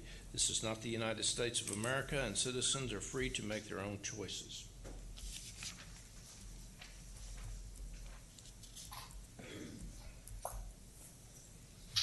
This comment is from Mr. Frank Ross. Please do not mandate a lockdown for COVID-19. The last one ruined so many businesses. Wear a mask, wash hands, and be wise of your surroundings. Lockdowns are destroying people and the country. This is John Driscoll. No lockdown, no shutdowns, no closed schools, and keep sports going. This is Jason Rocco. Lockdowns, healthy people wearing masks, and future restrictions are not a suitable answer for COVID management. Please consider the small businesses, local economy, mental health, and reasonable measures for managing our current condition. This is Miss Emily Stewart. I, as a resident of Tarrant County, do not agree to shutting down again. I do not believe that the virus is as bad as the media is making it sound. It's not worth the mental and economic toll that the last shutdown took from us. Yes, the virus is real, but the survival rate is high. Please do not do this again.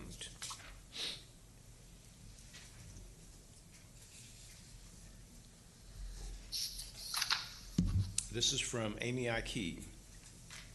Please do not shut down the county again.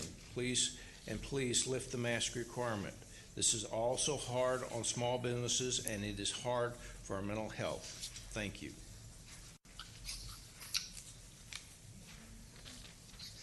These comments are from Christopher Hogue. I wish to express my opinion that shutdowns have not proven in any capacity to be an effective method of preventing the spread of any influenza type of virus, including COVID-19.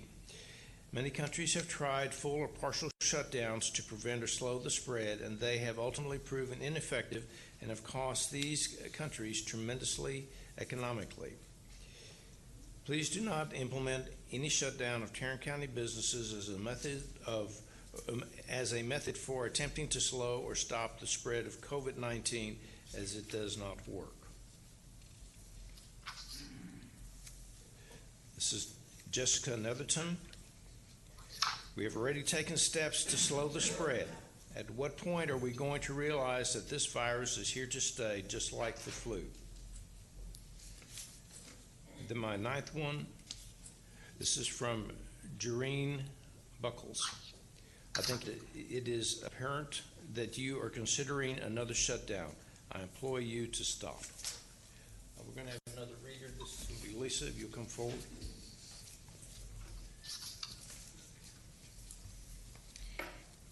This comment is from Rebecca H. in Grapevine. I find it truly disgusting and inhumane that everyone on this Commissioner's Court seems to enjoy the violation of rights, religious freedom, lockdowns, and Whitley's goal to cite the unmasked. It isn't enough that many of us have lost our jobs and can no longer pay bills.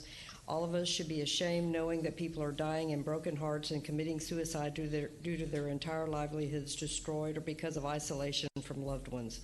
What is your end goal?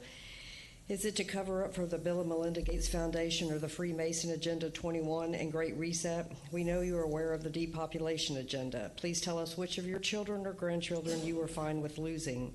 Vinny Tanasia is not discussing the irreversible harm of the 5G towers for a reason, and it isn't because he is unaware.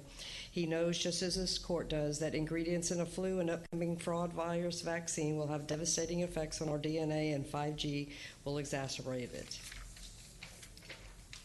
Next comment from Courtney T. Fort Worth. The collateral damage Glenn Whitley and every commissioner has caused to this county has been immeasurable. I personally lost my job due to the shutdowns, just like thousands of others did, and cannot wear a muzzle as I have extreme trauma from my past that is exacerbated if I attempt to wear one. How dare any of you think this is okay to continue with this fraud and spread unwanted fear into the county when there should be none about a so-called virus? The only fear people should have is what your agenda truly is. I was a victim of Title IV fraud when my loving mother was taken from me for no reason other than incentives for the courts. I also know that disaster funds are reaping rewards and profit from child trafficking just to fund your lies and propaganda on the unsuspecting fools that continue to act like sheep and comply with orders that are not a law. I would hope you could be transparent about your agenda and wonder how any of you sleep at night. Is it cognitive dissonance? Next one is from Janet Clevenger, Fort Worth. Dear Tarrant County Commissioners Court, please do not shut down any more businesses or schools due to COVID. The effects from shutting places down is now more harmful than helpful. People's incomes cannot handle another shutdown. The majority of students benefit from in-person instruction.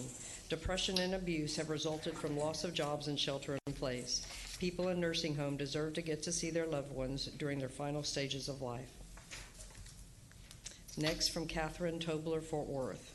We no longer support any form of mandatory mask wearing, business closures, capacity limitations, or distancing requirements.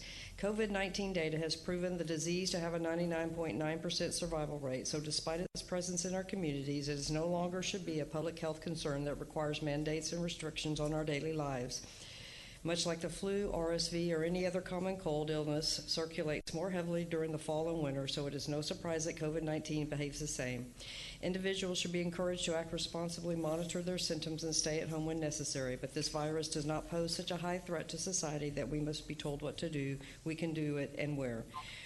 We are tired of our rights and liberties being infringed upon, our intelligence questioned as if we don't have the mental capacity to make our own decisions regarding our own health and well-being. Robin Slade, Fort Worth. Masks aren't working. Judge Whitley is putting his fear above our constitutional rights. My constitutional rights don't end where his feelings begin. Chelsea Stevens, North Richland Hills. It's necessary for our communities and state to not shut down and ruin our economy. The physical and mental state of the people in Tarrant County is at risk. Shutdowns increase suicides, depression, child abuse, and so much more. Per the Constitution, we have rights as tax-paying citizens to choose how we approach the pandemic. The key word is choose. It's our choice. And mandating shutdowns and masks, which have been proven to not be beneficial or the numbers would not be so high, takes away our choice. The virus is 99.9% survival rate. That's better than the flu. Let's stop the nonsense and move on.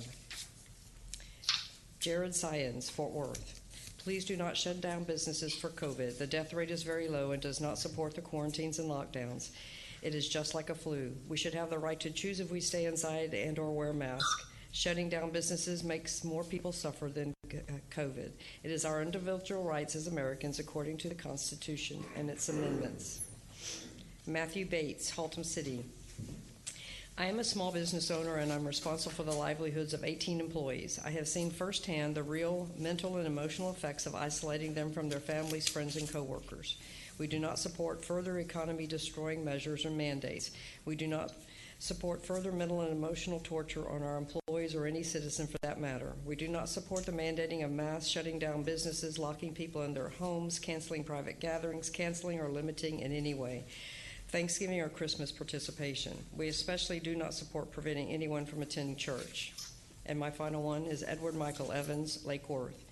I would like to express my opinion on the matter of shutting down Tarrant County due to the COVID virus. I feel shutting down the county is not going to accomplish anything. There is no hard evidence that suggests shutting down the county is beneficial. The last shutdown caused many financial issues for residents I know who worked in the hospitality and service industries. It's nearly ruined them financially. Please consider keeping the county open. COVID is here and it's not going away. It is inevitable that most people will end up infected with the virus. The recovery rate is 99% for this virus. I am all for public safety and keeping people safe. I feel shutting the county down is not the right method to contain this virus. The county residents need to continue following best practice guidelines to slow the infection rate.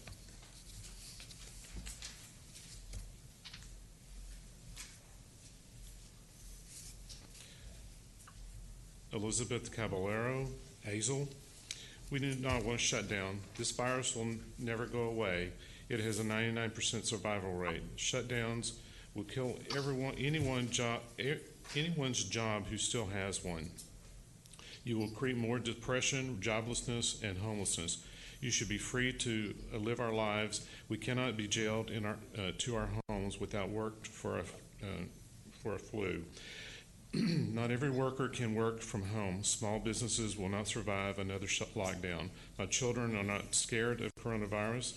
They are scared of having school sports removed from them again. Ralph Bird, Fort Worth, issuing fines for not wearing masks is wrong.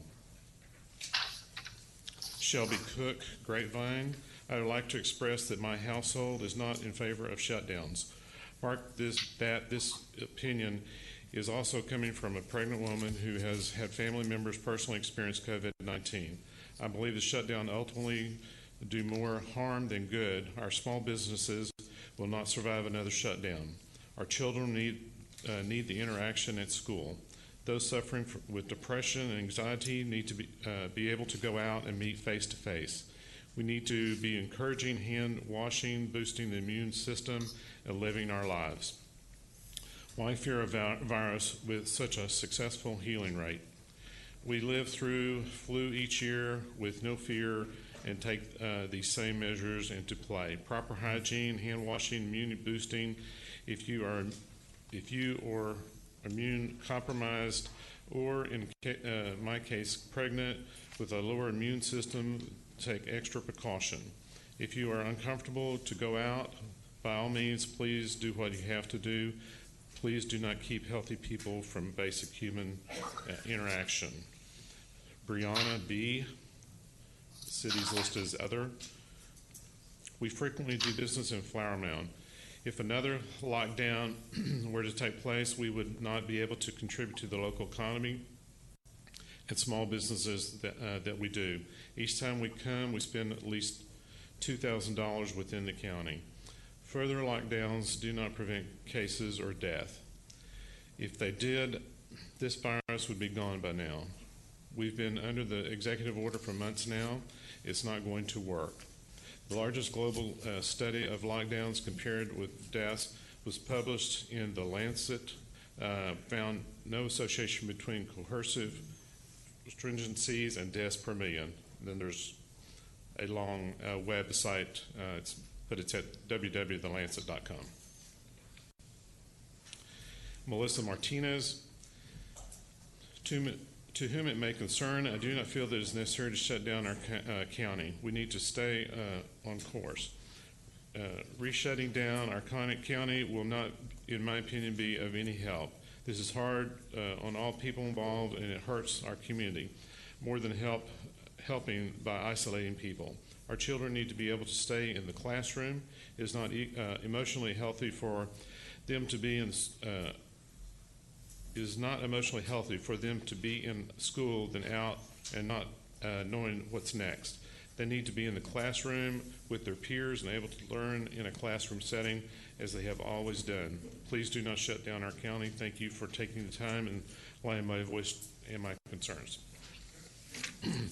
Chelsea Marchante, Fort Worth, life needs to happen. Regardless of numbers, 99.9% survival rate. We can make it through. Do not shut down again. We need our business and schools open. Mia Martinez, I do not support the idea of another shutdown in our county.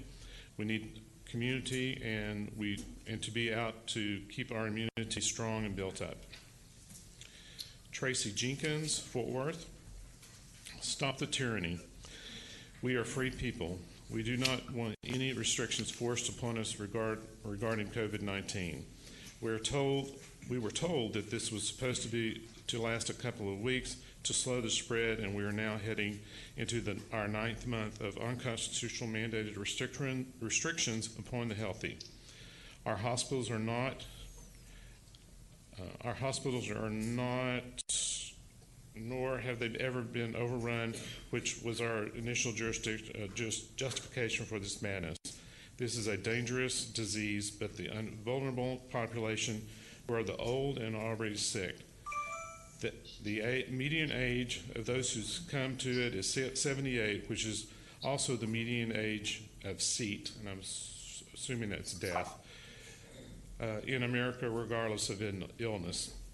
Clearly, these people are vulnerable to any virus since most have severe comorbidities. The vulnerable should not be what they deem necessary to protect themselves. For you to mandate any restrictions on the healthy is nonsensical and evil. It is evil because you are causing people to live in irrational fear. We will not stand idly by and allow this to continue.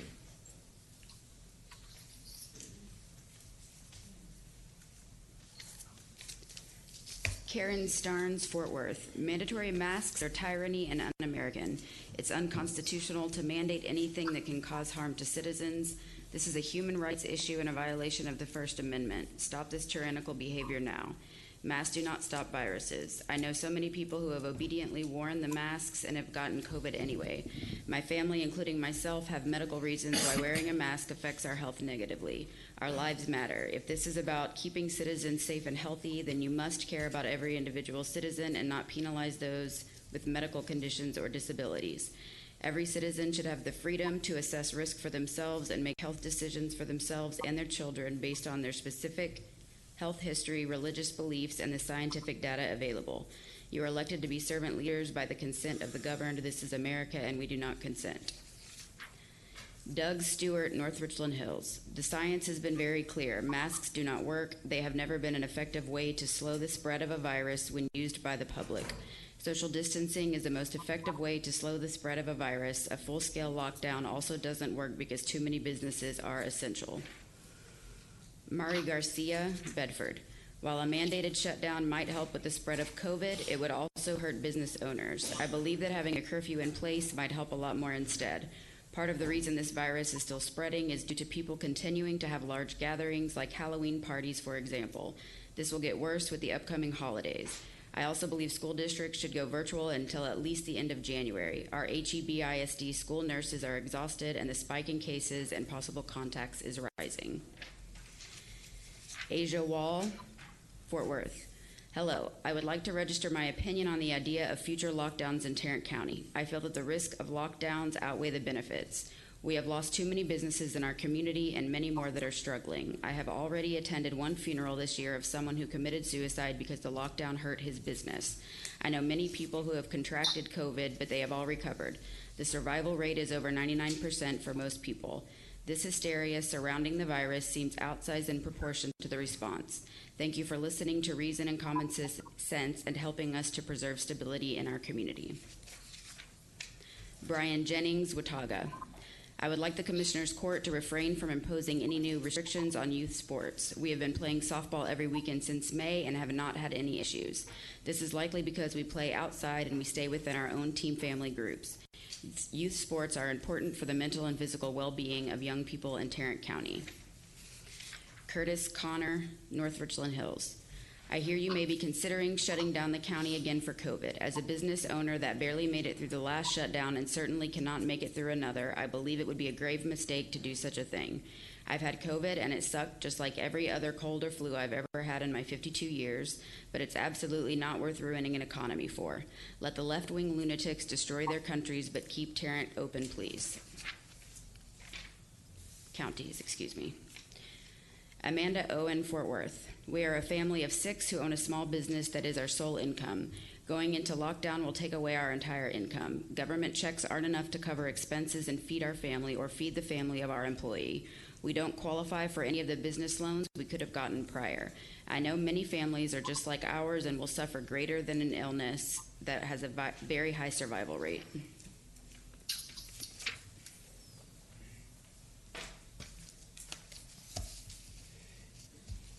Anne Marie Hellman.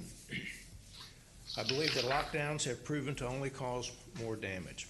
I think we need to get people back to work and teach people how to better support their immune systems and to not be afraid of building immunity. The death rate is less than that if the regular flu, and we have never ever once considered a lockdown over flu season. In order for us to truly grow immunity, we need to be out and about. Lockdowns go against nature, nurture, against small business growth, against educational growth, against society or social growth, and only prolong the actual immunity building in people. I also believe lockdowns are unconstitutional and go against our rights as Americans. Eileen Miller. I'm the owner-broker of a small real estate company. The mask mandate has compromised my safety and ability to comfortably show our available listings.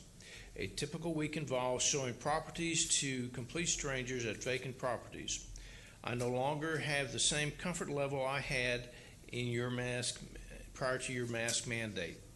With someone's face covered except for their eyes, I cannot read the expressions, and many times I cannot understand what a person is saying behind the mask. If I can't hear, I'm forced to move closer within arm's reach. Without a mask, I can easily social distance and hear the person clearly. If I should become a crime victim, I will not be able to adequately describe my attacker. My mask can be used to choke and suffocate me. This is a dangerous and unnecessary situation to be in. Please rescind the mandate and allow me to protect myself and serve my clients well. Sarah Hilton. I greatly oppose any lockdown, and I oppose punishing people for not wearing masks. There is no real proof that either one reduces COVID spread. We must stay open for the sake of our economy, freedoms, and health of the young, elderly, and in between. Let the people decide how they manage their own health. Maybe encourage healthier food choices, natural supplements like vitamin D, etc. I know several people who have had COVID, and I still oppose a lockdown.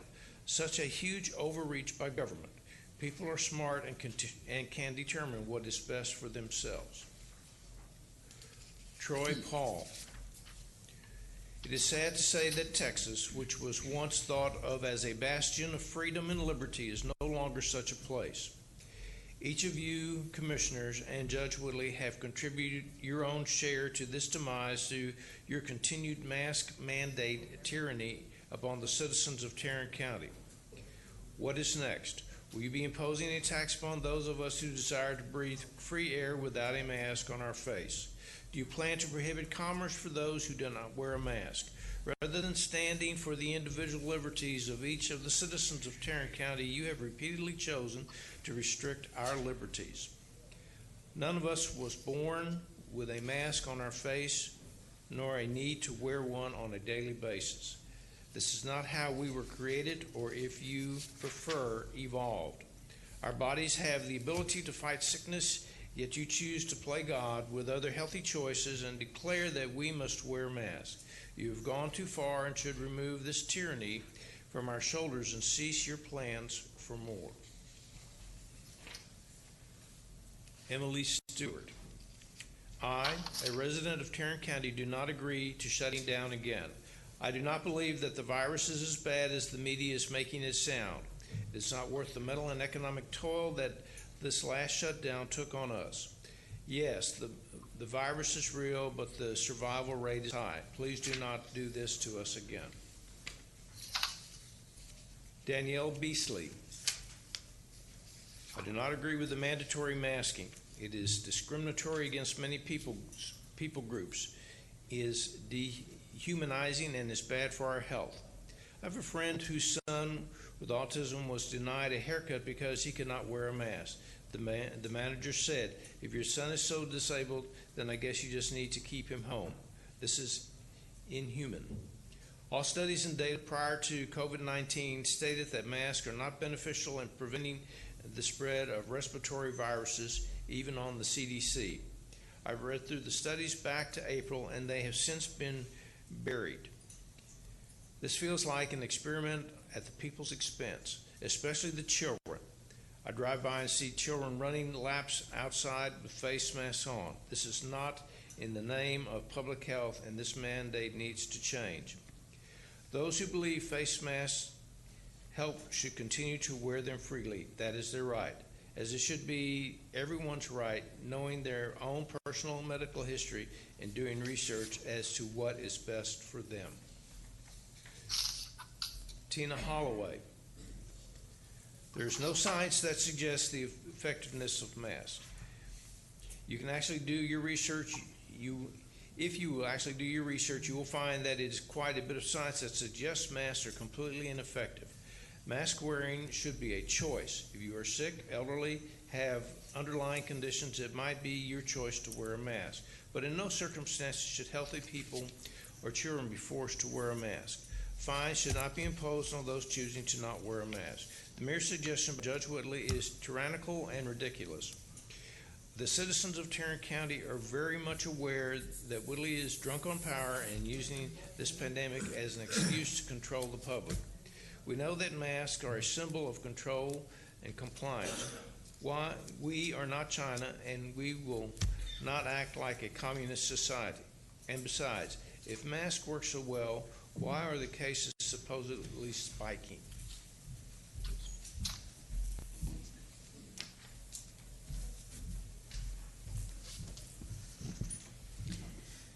Dr. Brian Hens, Fort Worth. Commissioners, it is very apparent to anyone watching that you no longer have the interest of the public in mind, but are seeking to flex your authoritarian muscle.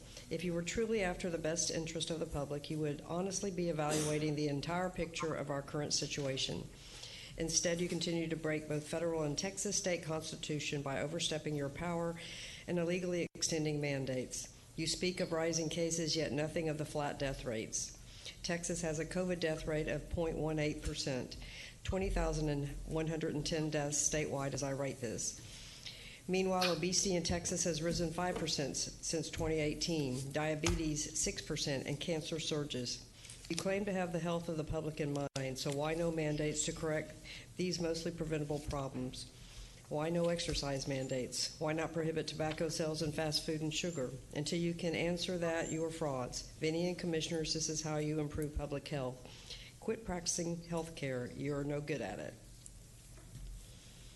Brooke Metz, Fort Worth. I have been very concerned where Texas is heading with the mandatory mask mandates. My health, as well as the health of my family, should be my choice, not the choice of government. This is one of the reasons I live in the great state of Texas. Texas believes in the rights of their people. Please unmask Texas. I pride myself on having a healthy household. We go to great lengths to exercise, eat organic, unprocessed food, take supplements, get good sleep, etc.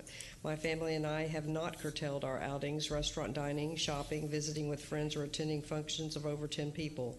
We remain healthy from this virus. Meanwhile, the friends we do know that have drastically changed their lifestyle per our CDC have been the ones that have caught this virus. To me, this means that masks do not work and are making us more vulnerable. Masks lower the immune system, causing more illness, and should not be required for anyone that is healthy. Dr. Eric Fisher, Watauga. The mandates seen nationwide have been made hastily out of fear. Many stats show the individuals who are wearing masks all the time are the ones who are getting sick, while the individuals who choose to live mask-free experience very little symptoms. Extending the mask mandate will not solve any problems. It will continue to weaken the immune systems of individuals and increase the mental stress that is causing on our lives. I urge you, do not extend the mask mandates. Instead, remove them and let us return back to our normal lives. Jennifer Beamer. Dear Court Commissioners, as a resident of Wise County, I occasionally come to Tarrant County to shop or eat. I respectfully request that you do not extend the mask mandate for Tarrant County any longer. Science has disproven the effectiveness of masks and in fact can cause respiratory issues in those who wear them regularly. The biggest reason I ask this is because America was created to be a free country and we need to preserve the freedom. Please support personal freedom for the residents of Tarrant County and trust them to make wise decisions for their health. Christopher Romanelli, Fort Worth. To whom it may concern, it is my desire and right to wish that every Texan not be required to wear a mask. Please make it optional, not required. Please do not vote for a mandate. Lisa Hens, Fort Worth. Good morning. As a concerned mom of 3 young children, I am writing in to express my concern regarding the mask mandate. Specifically on behalf of my 5-year-old with sensory issues and a speech delay who isn't allowed in his special education program this year because he won't let a mask anywhere near his face. He is missing out on the necessary therapies and specialized education he needs to overcome his obstacles. Your mask mandate has instilled fear and heavily influenced the school board's decision to have him mask up or get out. As his teachers and I deal with his ever-increasing tantrums and meltdowns because of a lack of proper structure in his school environment, I hope you consider the frustration of a child missing his program providers that love him and whom he loves as he is trapped in his own head and body with his thoughts and feelings no one understands. COVID has altered his course of redemption, all because he won't wear a mask. Kayla Allfinger, Fort Worth. As a doctor, I'm appalled by the restrictions you have placed on people. You clearly have no idea how viruses work, as they have been around for thousands of years. Y'all say nothing about how to help someone be healthy. If this was really about health, y'all would encourage people to get in the sun to get vitamin D, eat healthy, nutritious foods, breathe fresh, unrestricted air, limit processed food and sugar, etc. Instead, y'all have instilled fear, not facts, about the COVID numbers. The tests are faulty and are picking up old infections, and y'all are not counting flu now. We are responsible human beings and should be able to live life as usual. Yes, if people are sick, they should be safe and stay at home, but masking and quarantining healthy people is not the answer.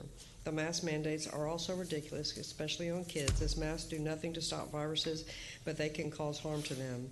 Masks can harbor bacteria, yeast, and I've had many kids already having headaches. Shame on you.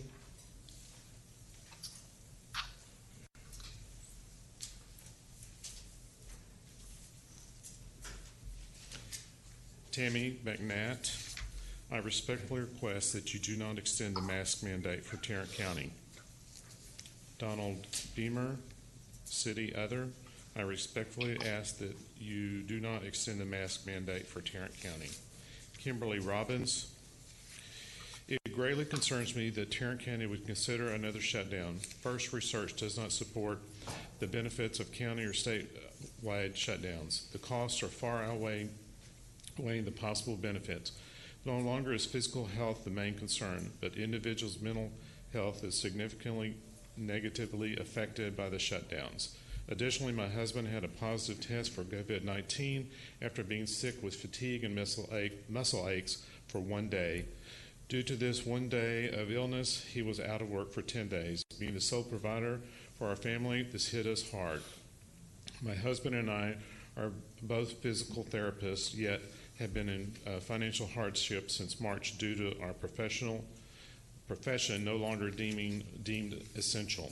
Please let these individuals make their own judgment on whether to go out in public and let the rest of the public have free choice on proceeding with daily life in and outside of the home. This particular one had an attachment to it, and it was more detailed, and that'll be on the file with the clerk. Eileen Miller, Keller, I'm adamantly opposed to your mask mandate and any future lockdowns. Judge Whitley, you and your commissioners are more concerned about collecting all the federal dollars than the citizens you are elected to represent. You have overstepped your authority and ignored the Constitution. As South Dakota Governor Kristi Noem wrote, you already know the lockdowns don't stop the virus. However, they destroy small businesses and jobs, and they make it difficult for families to put food on the table. That is true leadership. Your continued overreach is an embarrassment to Tarrant County. Open Tarrant County immediately. Aaron Wall, D.C., Fort Worth.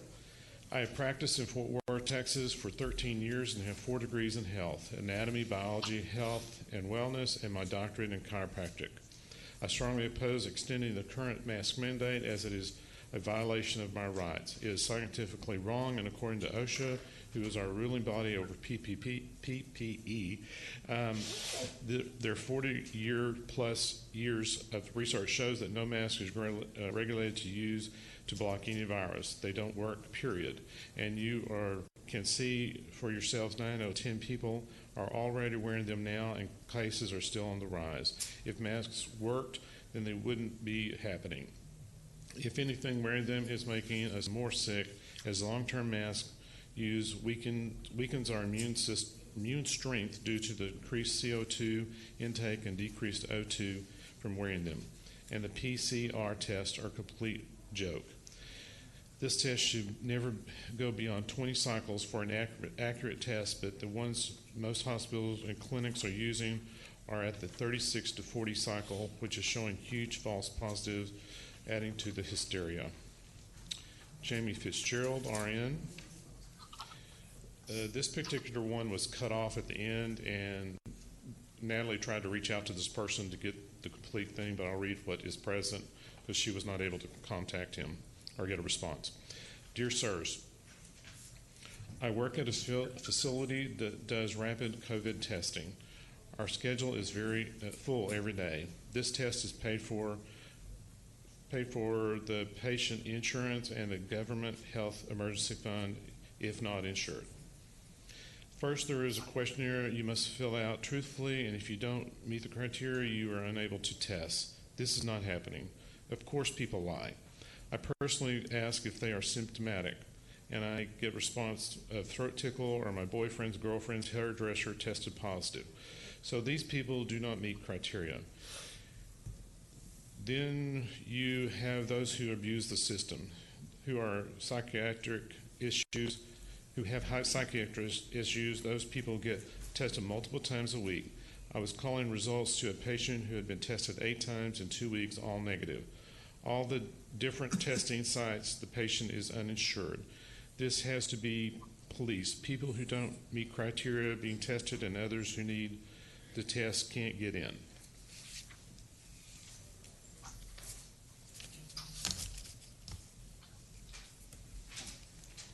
Mark Sutton, Arlington. Lift all COVID restrictions and mandates immediately. Consider no more. The CDC says that masks are ineffective. The CDC says that the death rate is on par with seasonal flu. The CDC says that only those in very specific groups are at high risk, elderly comorbidities. Therapeutic treatments are proving to be extremely effective and have been for many months outside the USA. An effective vaccine is being made freely and immediately available through excellence in presidential leadership and in presidential leadership and in conjunction with science and industry. Agnes Kutchuk, Hazlitt. Hello, my name is Agnes, and I just want to share my concerns. I moved to Texas 10 years ago because I'm a Republican and love the feeling of free will and freedom for American people. I'm very concerned about this mask mandate lasting this long. I hate that my kids are seeing all this craziness and people wearing masks everywhere you go. I have an immune disease and mental anxiety that prevents me from wearing one, so I avoid going to stores and getting harassed for not wearing one. I feel that as an American in a free country, we should be able to decide if we want to take extra procrastination and wear one or not. Please take that into consideration and lift the mask mandate. People are smart enough to make their own judgment. Thank you so much for your time. Christina Sutton, Arlington. Absolutely no more unconstitutional mask mandates or lockdowns. If the masks work so well, why are infection rates rising? Stop infringing on our rights and follow the Constitution. Let's take a reasonable approach, inform our senior citizens and those with comorbidities. Keep them safe. The rest of us, according to CDC's latest information, the rest of us have a 99.996% survival rate. Let's be leaders for a change. Lift the ridiculous restrictions that stoke more fear than actually do anything useful. They're not protecting us. And more importantly, it's not your job to protect me. It's my job to protect myself by making informed decisions on the risk I'm willing to accept. Stop with the unconstitutional mandates. You will find yourself voted out in 2022 like Abbott. Catherine Saxon, Fort Worth. I am strongly opposed to any form of mandatory face covering or closures of private businesses. This presence of any bacteria or virus we have ever encountered has not justified such a response, including COVID. Tests have been shown to be unreliable in their accuracy. Strange measures have been widely reported as being used to count COVID-related cases, hospitalizations, and death. That's fraud. Stop this farce. Continual mask wearing, as is currently done, is proven to do more harm than good. I am perplexed as to how you do not know this. If in fact you do, what is that saying about your leadership? If you are concerned about the public health take on this processed food and drug and alcohol industry, educate the public on fostering a healthy immune system. The people should be the ones to decide if they want to keep their business open, modify the practices, or close. Same with church worship. How dare you discourage public worship and lock up our disabled and elderly? Let us choose. Rachel Ankerson, Colleyville. Do not shut down Tarrant County due to COVID. Gina McGee, Fort Worth. We are coming into the cold flu season, and we have never closed down our lives in fear of becoming ill. COVID-19 is proven to be a contagious but benign illness that has little effect on the majority of the population. The more susceptible population should be given guidelines on how best to protect themselves. We shouldn't hold hostage our population in quasi-martial law lockdown when the solution is for the vulnerable to isolate. Why would we destroy our children's education, destroy small businesses, increase mental illness and addiction, increase suicide rates in children and adults, hurt struggling families for something that has a 99.9% recovery rate? So much fear has been propagandized toward our public. Tarrant has suffered enough. I ask that you weigh the pros and cons of another lockdown before you make a hasty decision. Sweden went against the grain and they have reached a herd immunity. Let's be like Sweden, not afraid. Kevin Herron, Hazlitt.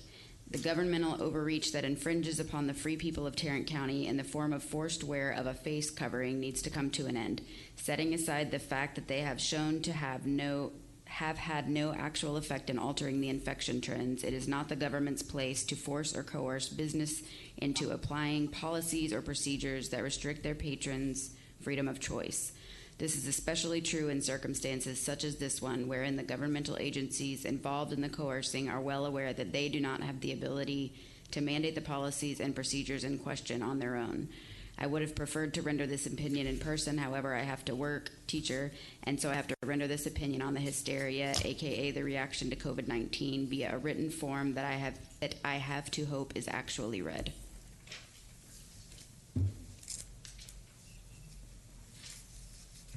And this is the last group. Aaron Mayhem. Good morning, Your Honor. It has come to my attention the court is considering another lockdown in Tarrant County. This is economically disastrous for a virus that had a higher survival rate than the flu. While cases may be on the rise, deaths are down. The mask mandate has continued far too long. I've seen our governor several times without a mask in the presence of people not in his home. If people feel the need to wear a mask, they should, but it shouldn't be forced upon those who don't. Please consider the voices of your residents and put an end to this madness. Jamie, we have been wearing masks, social distancing, and lived at businesses under the occupancy levels for months now, when it was 2 weeks to slow the curve in March. The overreach of government on individual rights in this country is unbelievable. Now the flu isn't even being tracked because medical and pharma are making money on the basis of a virus that has a 99% or higher survival rate. I don't see people using logic, including the governor of this state, nor adhering to the constitutional rights of Americans to run their business and to choose their health safety for themselves. You are elected officials, not God. The power rests in the people. open the county completely and fully to give back the freedom that so many died for. My life is not in your hands nor in anyone else's. Resign from playing God in the lives of the people you are supposed to be serving. America can set up a temporary hospital in less than 24 hours. Stop using scare tactics to take power over the people. Lamar de Oreo, lockdowns are not for the American people. This virus is political warfare with massive media hype. Do not lock down this country. Do not lock down this county. You're placing power in our hands that you shouldn't. Make decisions based on number of deaths, not number of cases. You have already made some poor decisions in regards to people's liberties. Lacey Meek. I would like to express my sincere disdain and opposition to the current and any proposed future restrictions, mandates, and lockdowns. We were told 15 days to flatten and preserve hospital capacity, not cure or bring infection to a certain number. We have almost lost everything over this. The science is clear that this has a survival rate in the high 90th percentile. Masks are not healthy. Lockdowns are not healthy. I don't depend on the government to run my life or my health. We see the science and it doesn't warrant these actions. Protect the vulnerable like any other immune-compromised person leads their lives. Thank you. Patricia Kennedy. Another shutdown is a bad idea and many more will lose their jobs. This needs to run its course and we will never move on. Daniel Lewis Harden. As a citizen to whom it may concern, as a citizen of Tarrant County, it is unjustifiable and unconstitutional to shut down the county again due to a virus that has a 99% recovery rate. This is a direct and unjust violation of mine and my county's occupants based on human rights. As a citizen, I should be able to move freely and go about my daily tasks without hindrance. We all know the mask mandate did not work and that the lockdown the first time did not work. I urge you as a member of this county to not even consider doing this draconian and unconstitutional lockdown again. Also, as a voting member of the community, I would like to note that your decision that is made will directly impact the way that this next voting cycle will run to make sure that the people are making the decisions are not in office the next election cycle.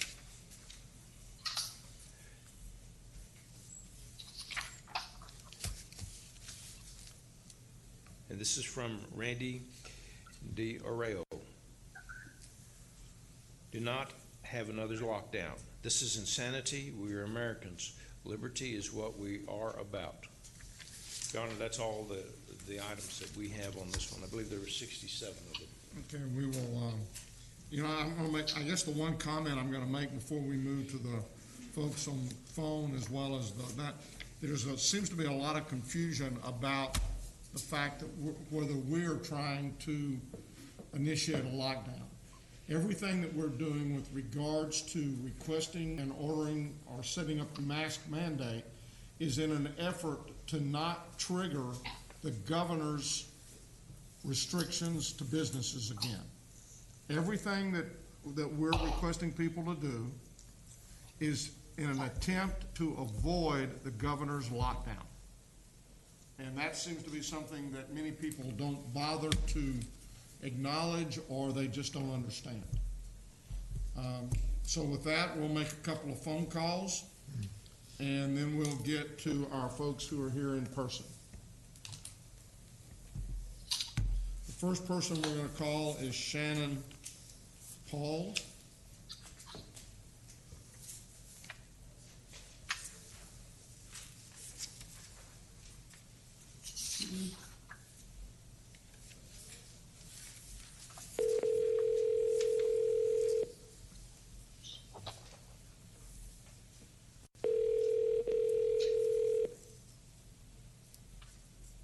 Hello, this is Shannon. Shannon, this is Judge Whitley. We're on that point in the agenda for audience participation, and you had indicated you wanted to be called for a comment. You have 3 minutes. Thank you, sir. The mask works doctrine is unfalsifiable. If cases go down, it proves they work. If cases go up, it proves we need to wear them even more. Literally, nothing can be considered evidence against masks, and that should tell us all something. The reaction to this virus with a 99% survivability rate is over the top and is unreasonable. When was the last time that any of you have read the Declaration of Independence, the Constitution, the Federalist Papers, or any other historical writing? I strongly encourage you to do so, and perhaps you would better understand your duties as civil servants. My speech today is peppered with wisdom from our founding fathers to edify and admonish you. To wear a mask or not to wear a mask, for my own part, I consider it as nothing less than a question of freedom or slavery. Judge and commissioners, you have abused your duties you've been elected to perform, coveting and exerting the powers that are the privileges of your offices. You shut your eyes against the painful truth, and you listened to the song of the siren of power till she transformed you into beasts of tyranny. Money is the temptress of the moment, in the guise of federal funding promised to our county for the sacrifice of our livelihoods and our freedom. Suffer not yourselves to be betrayed with this kiss any longer. Every single week you've been presented with facts about the harms of your mask mandate. You are disposed to be of the number of those, are you disposed to be of the number of those who, having eyes, see not, or having ears, hear not? Have we anything new to offer upon the subject? Nothing. We have held the subject up in every light of which is capable, but it has been all in vain. We've petitioned, we've remonstrated, we've supplicated, and we've implored to arrest the tyrannical hands of this court. Our petitions have been slighted, our remonstrances have produced nothing, and our supplications have been disregarded. I once again urge you to refrain from extending the tyrannical mask mandate. The Declaration of Independence states all men are created equal and they are endowed by their Creator with unalienable rights. Citizens of Tarrant County, they tell us that we are weak, unable to cope with so formidable of an adversary. But when shall we be stronger? Will it be the next week or the next year? Shall we gather strength by irresolution and inaction? Shall we acquire the means of effectual resistance by lying supinely on our backs and hugging the delusive phantom of hope until our officials have bound us hand and foot? Why stand here we idle? What is it that you wish? Is life so dear or peace so sweet as to be purchased at the price of the chains of slavery? Forbid it, Almighty God. There is no retreat but in submission and slavery. Our chains are forged, and their clanking may be heard in the streets of Tarrant County. Citizens, when tyranny becomes law, rebellion becomes duty. Practice reasonable precautions, but it is your duty to practice civil disobedience against any extension of this mask mandate and any further shutdown. Thank you. Thank you, Shannon. Have a good day. Next is Don Martin.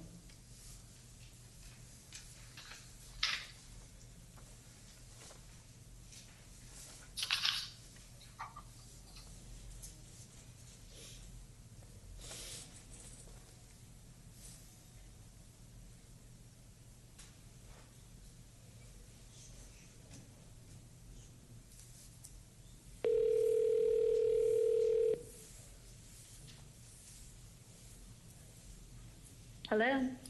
Good morning. Is this Don Martin? Yes, it is. Don, this is Judge Whitley, and we're at that point on our agenda for audience participation. You'd indicated that you wish to comment, and you have 3 minutes. All right. Thank you, sir. I'm going to start with a prayer. Dear Heavenly Father, thank you for your amazing love and grace and patience with humanity. Thank you for sending your Son, Jesus Christ, to die for our sins that continually plague the world. All hope is gone if we do not know your love and accept Jesus as our Savior. All of this is meaningless without you in our lives. Father God, I ask you to forgive them for their transgression. In Genesis 6:5, you tell us, then the Lord saw that the wickedness of man was great on earth, and that every intent of the thoughts of his heart was only evil continually. Even from the beginning of time, men's hearts were filled with evil, and we see the evil coming forth continually to this day. Their thirst for power, money, and control leads them into temptations of great evil action.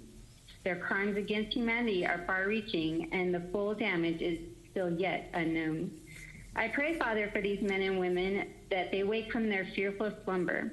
Open their eyes and hearts to truth and love. Help them to see their evil ways so that they may repent and be saved. Help them to see what you tell us in Romans 13:3, that those in charge are to help refrain the exercise of sin, not take away our God-given rights of life, liberty, property, and happiness. Return to them a servant's heart, for they serve you and we the people. Jesus, please remove the evil spirit that has come upon the world with the virus. I'm not speaking of the supposed COVID virus, but the virus of tyranny and hate and destruction, the virus of fear and isolation, the virus of power and control. These have no place in the land of the free and home of the brave. They have no place in the world that honors you as God the Father. Finally, Father, I pray for all of us that have decided today to stand up for the Constitution and the American people and the county of Tarrant County, all of which were built on your solid foundation as we continue to fight for. In Jesus' name I pray, amen. And finally, I do not consent to your unlawful mandate. I will not consent and I will not comply. I hope you have a good day.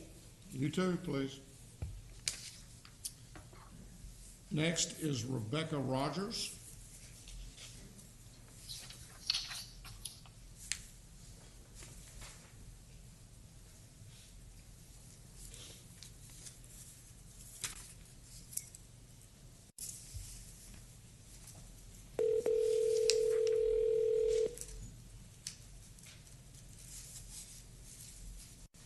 Hello. Good morning, Rebecca. This is Judge Whitley. You have, we're at that point in the agenda for audience participation. You have 3 minutes for any comments you wish to make. Wonderful. I want to share a recent study produced by the military. The title of the article, Even a Military Enforced Quarantine Can't Stop the Virus, Study Reveals. The New England Journal of Medicine has published a study that goes to the heart of the issue of lockdowns. The question has already been whether and to what extent a lockdown, however extreme, is capable of suppressing the virus. If so, you can make an argument that at least lockdowns, despite their astronomical social and economic costs, achieve something.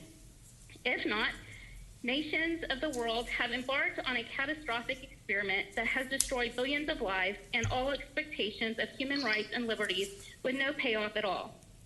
A study conducted by the Icu School of Medicine at Mount Sinai, in cooperation with the Naval Medical Research Center, sought to test the whole idea of lockdown.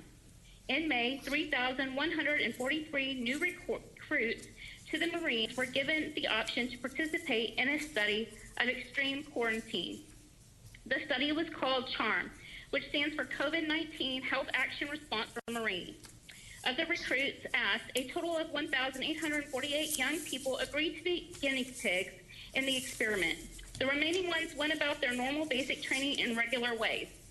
Some of the requirements included all recruits wore double-layered cloth masks at all times, indoor and outdoor, except sleeping or eating, practiced social distancing at least 6 feet, did not have access to personal electronics and other items that might contribute to service transmission, cleaned their rooms daily, sanitized bathrooms after each use with bleach wipes, and ate pre-plated meals.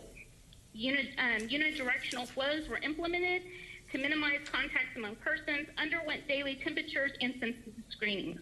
Instructors were giving similar criteria to follow. What were the results? The study showed that in a group of predominantly young male military recruits, approximately 2% became positive for SARS-CoV-2. 51 out of 1,848 participants, a 2.8% of infection rate.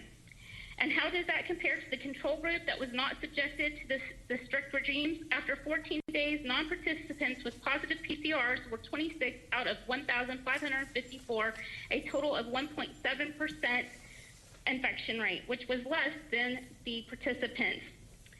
The lockdowners keep telling us to pay attention to science. That's what we're doing. When the results contradict their pro-compulsive narrative, they pretend that the studies do not exist and barrel ahead with their scary plans to disable all social functioning in the presence of a virus. Lockdowns are not science. They never have been. They are an experiment on social, political, top-down management that is without precedent and cost to life and liberty. This study shows us that the measures that you guys are taking, that the mandates and the measures don't work. Time's up. Have a blessed. Okay. Thank you, thanks. Rebecca.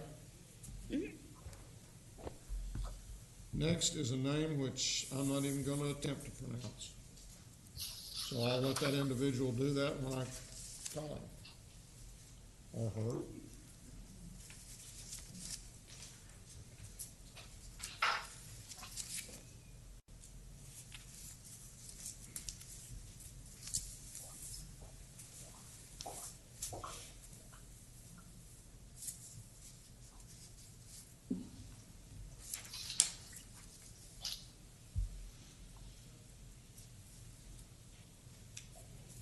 Hi there. Sorry I missed your call. If you leave your name and number, I will return your call. Thank you, and have a great day. I was kind of hoping she'd tell us our name. At the tone. So we'll try her again in just a minute. Next is Spencer Powell.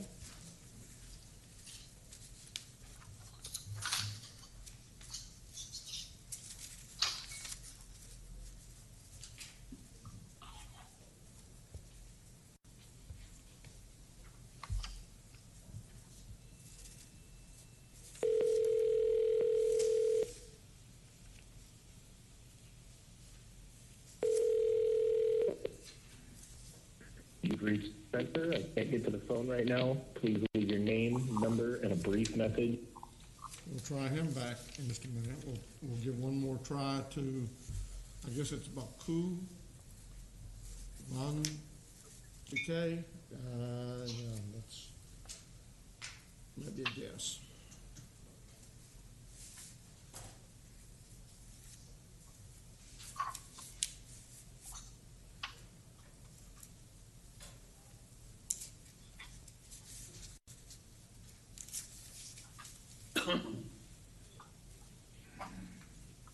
Hi there. Sorry I missed your call. If you leave your name and number, I will return your call. Thank you, and have a... Your Honor, she did have she said she wanted to address, or that person wanted to address the court via telephone, but she also had comments on her comment on her sheet. Okay. So if you'd like for us to read those, it's the same with Mr. Powell. That'll be fine, please.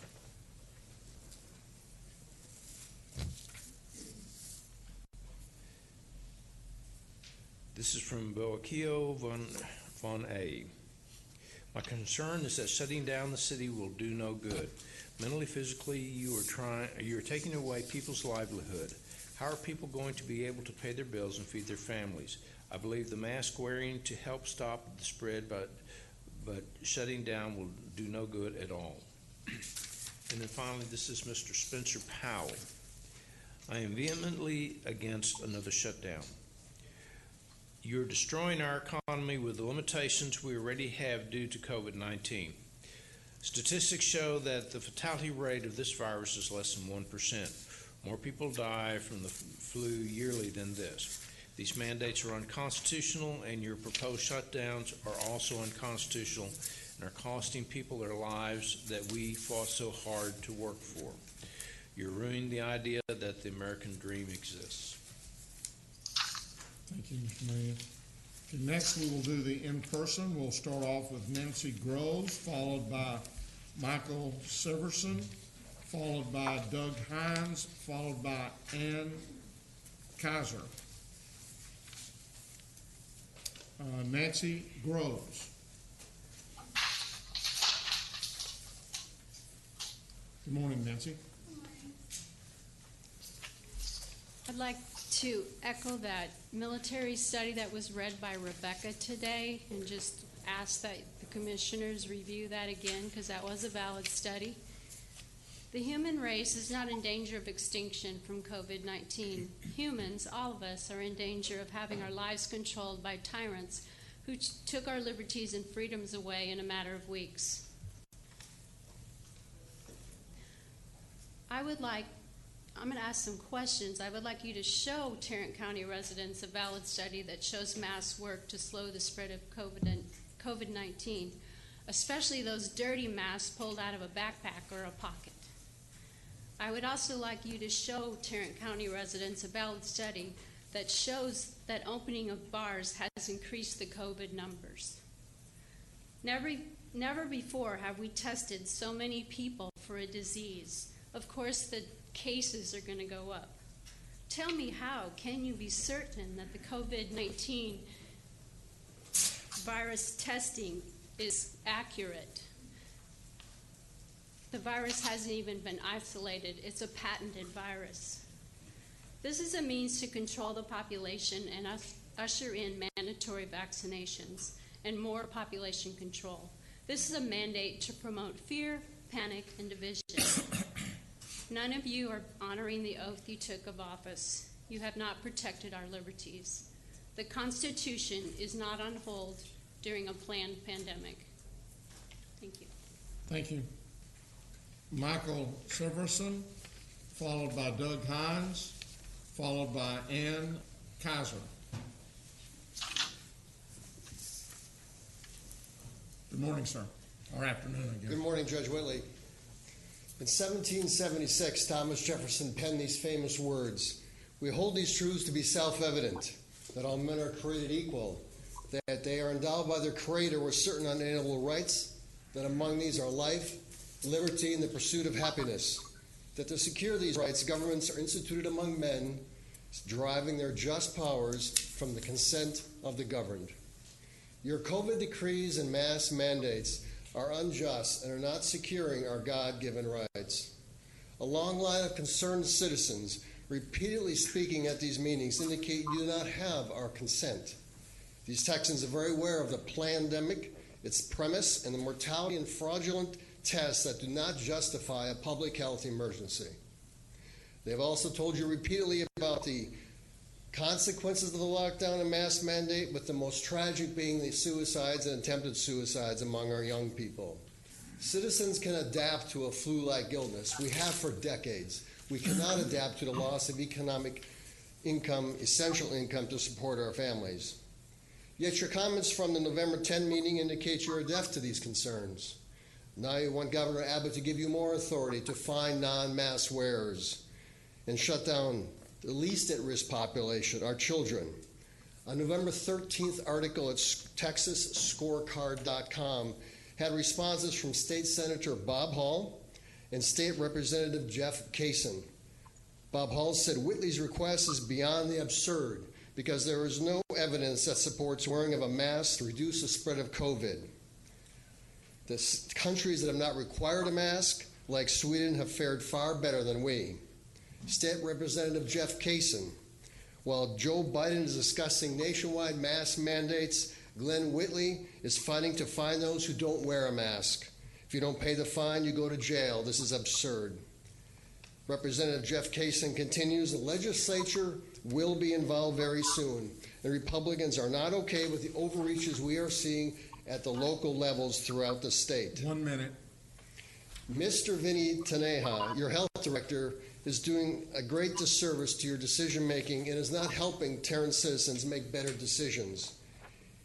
His briefing each week does not include the following regarding nutrition, test uncertainties, and mask ineffectiveness. For instance, sufficient vitamin D reduces the COVID death rate to near zero. Flu shots increase your COVID risk by 36%. The tests result in false positives and were never meant, in the case of the PCR, to test for COVID-19. A CDC report in September 20th said 70% of the mask wearers get COVID. This means that Tarrant County cases, which you're using for public policy decisions, are predicated on test results that are totally bogus. We face a $4.5 billion budget shortfall in this state. Your decisions are going to make that worse if we go to a shutdown. Thank you. Good afternoon. Doug Hines, followed by Ann Kaiser, followed by Sherrod Perry.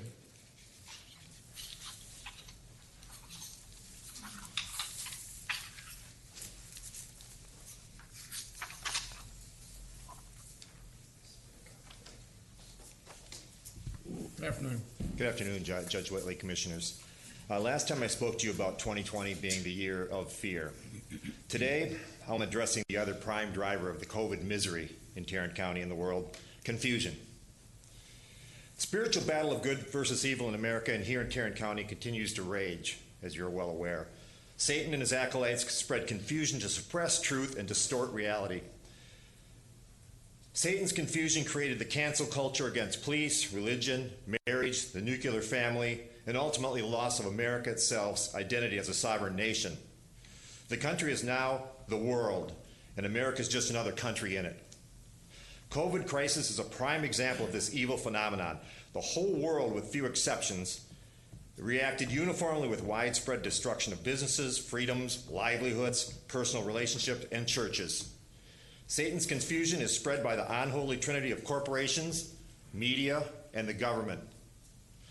This is perfectly demonstrated by Canadian Prime Minister Trudeau's recent statement to the UN on its Agenda 2030. He said, "This pandemic has provided an opportunity for a reset.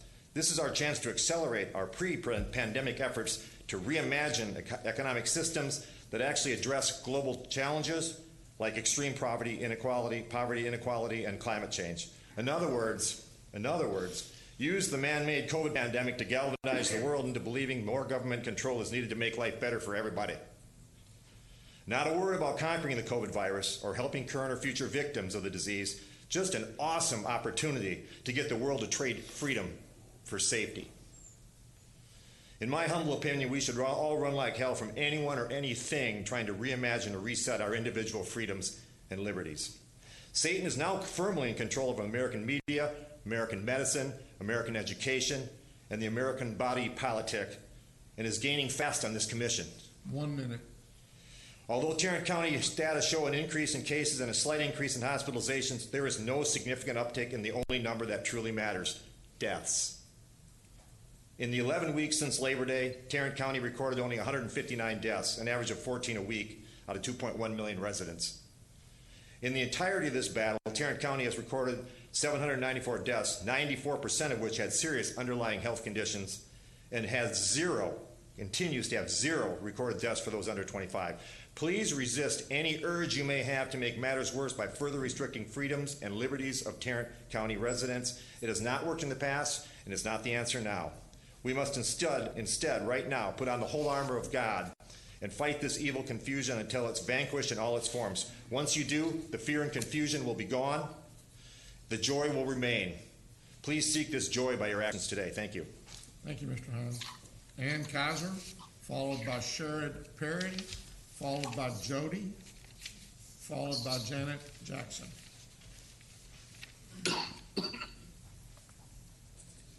Good morning. Good morning. I read an article from WBAP that Judge Whitley is seeking permission from Governor Abbott to impose fines upon those who choose not to wear a mask in public. I found this news to be highly troubling and disconcerting. Well, I would just tell you it's not true, so you can go ahead and You're not seeking. find it so disconcerting. You're not seeking fines? No, I'm trying to get the governor to call and talk with me. To talk about fines? To talk about ways and the next steps that we can go to try to keep from having his order go into play that will shut businesses down. So you're wanting some kind of repercussion though on those of us who don't want to wear the mask, is that correct? What I'm trying to do is what I just told you, to figure out the next steps that we can take that will avoid his order going in place, which will shut down businesses. So that doesn't include fines? I'm not going to say that it doesn't, that might not be a part of it. Okay, but then. I'm trying to do everything I can to not shut down businesses, which I've said several times during the meeting, and you've been in here listening. I didn't say that. I wasn't talking about shutting down business. I'm talking about the mask. I'm talking And I'm about talking fines. about shutting down businesses is what I'm trying to avoid. Okay. And I'm talking about the fines. Go right ahead. Thank you. The mask mandate in and of itself is a violation of individual liberties. It is not the government's place to tell people how to manage their health. The choice of whether or not to wear a mask should be left up to the individual. This is in line with principles of limited government. While requiring all citizens of Tarrant County to wear a mask in public may only seem like a minor inconvenience for the good of others, in reality it violates the principle that government is best which governs least. Further, it sets a precedent for future encroachment upon individual liberties. This mass mandate has set us on a path to future government micromanaging of the daily lives of this county's citizens. To deny this is not only naive, but disingenuous. Therefore, I find it outright appalling that Judge Whitley is now asking for Governor Abbott's approval to potentially fine Tarrant County citizens who refuse to follow mass mandates that violate their God-given inalienable right to self-determination and personal sovereignty. This is pure government overreach. Even if this court truly believes this course of action is in the best interest of the citizens of this county, may I remind you that the road to hell is paved with good intentions. I strongly encourage the court to keep this in mind as they make decisions that will affect the daily lives of the citizens of Tarrant County. Thank you. And I might add that Governor already has the order in place that requires citizens to wear masks, and he thinks that he has given them the authority to write the citations, but our district attorneys, our police, and our sheriff's associations believe that the way his order is written, which allows people and citations to be issued, is not legal. Sherrod Perry.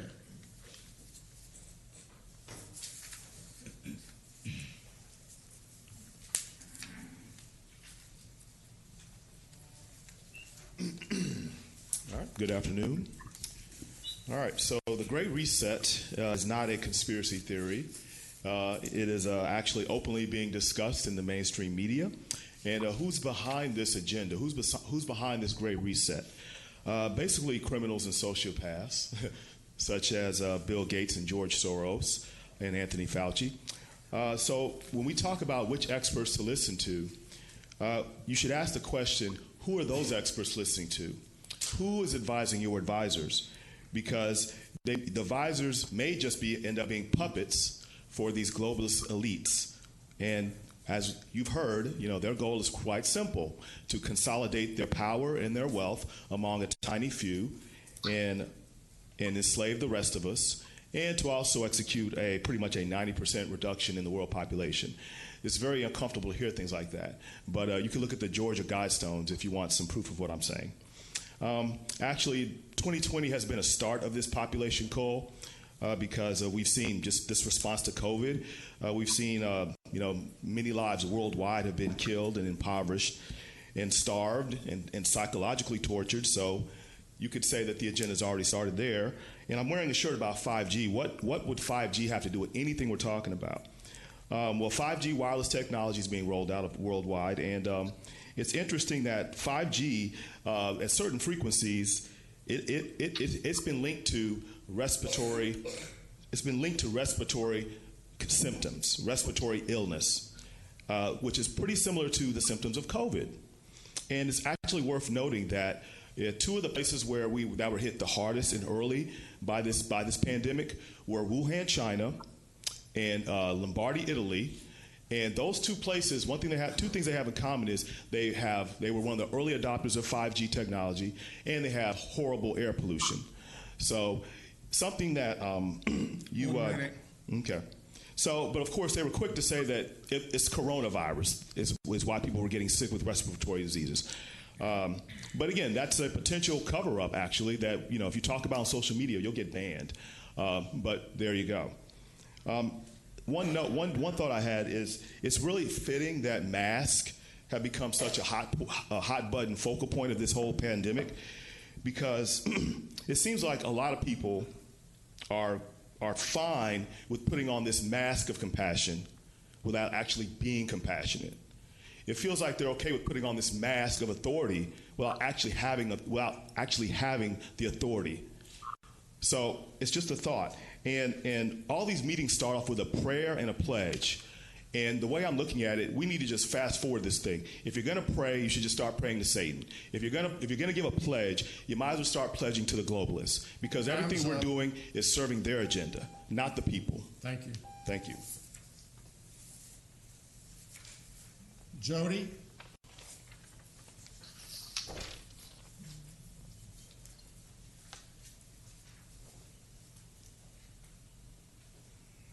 Before you start the clock, I want to say something real quick.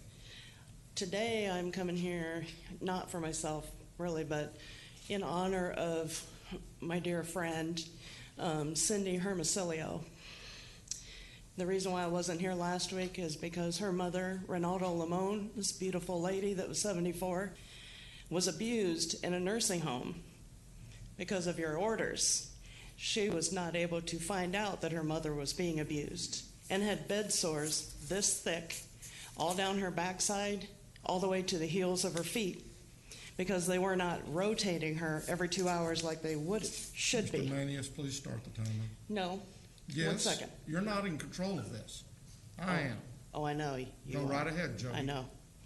And also, my dear friend Chris was just murdered on Sunday night.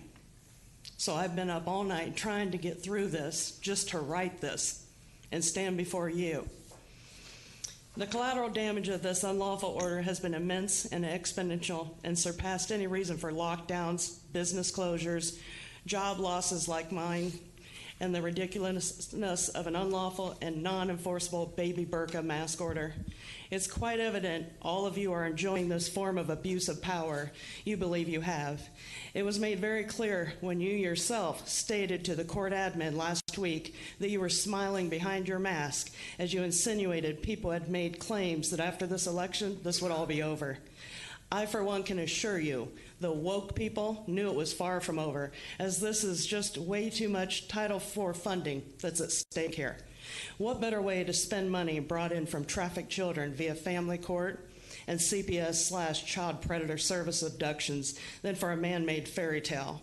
The woke ones also know about Agenda 21, 2030, Event 201, the Great Reset, and worse, forced microchipping, along with harmful vaccines slated to destroy our DNA and that of our loved ones, coupled with restrictions put on us if we don't comply to this form of genocide, democide, and form of rape.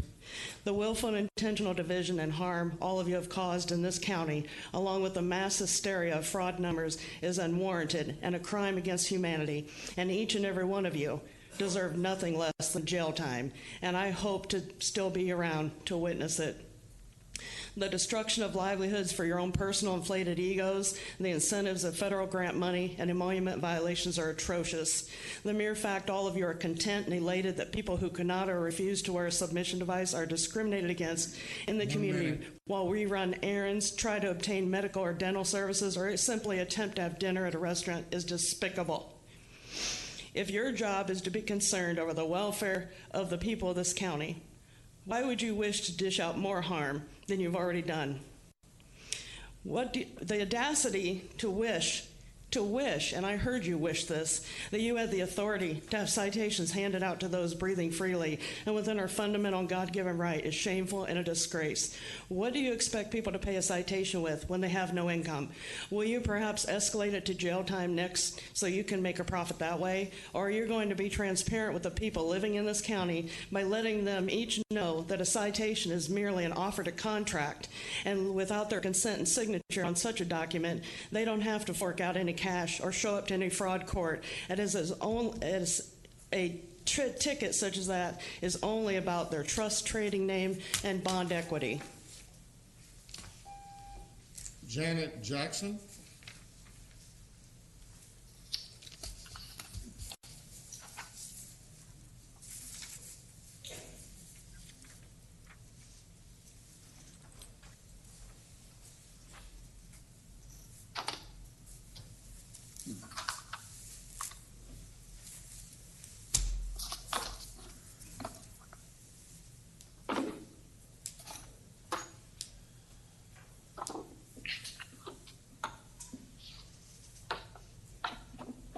Janet Jackson.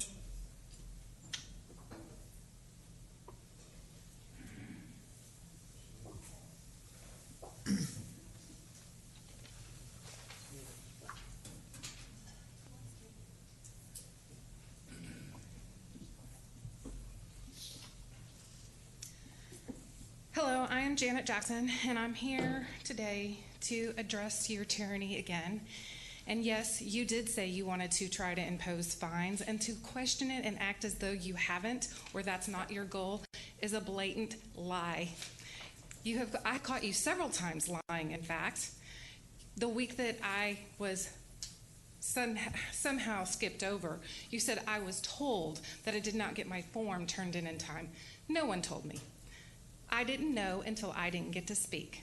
So over and over again, you have been caught being dishonest, and that is disrespectful. That is not the behavior of the county judge, and it should never be tolerated. Your integrity is lacking in the greatest sense of the word. So I'm going to address reflecting God's glory. Our faces, then, are not covered. We all show the Lord's glory, and we are being changed to be like him. 2 Corinthians 3:18. The purpose of worship is to change the face of the worshiper. This is exactly what happened to Christ on the mountain. Jesus' appearance was changed. His face became bright like the sun. Matthew 17:2.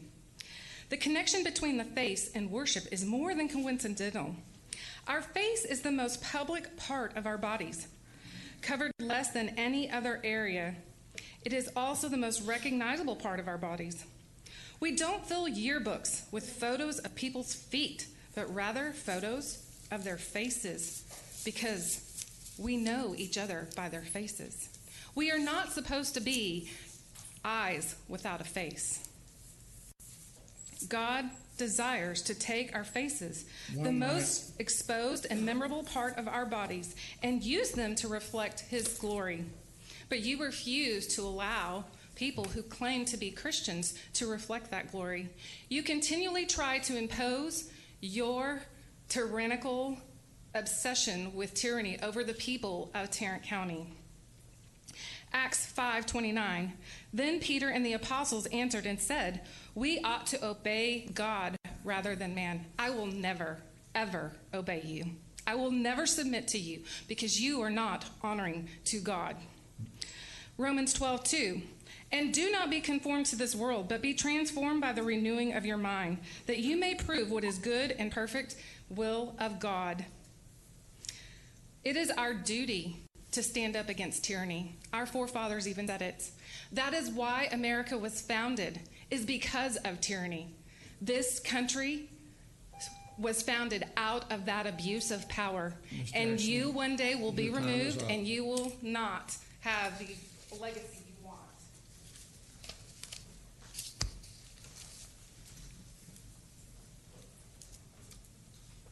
With that, we're going to take about a 5-minute recess, and then we'll start again.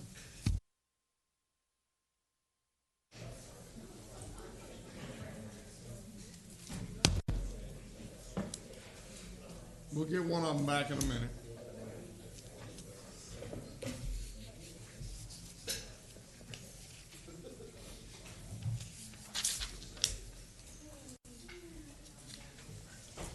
Welcome back.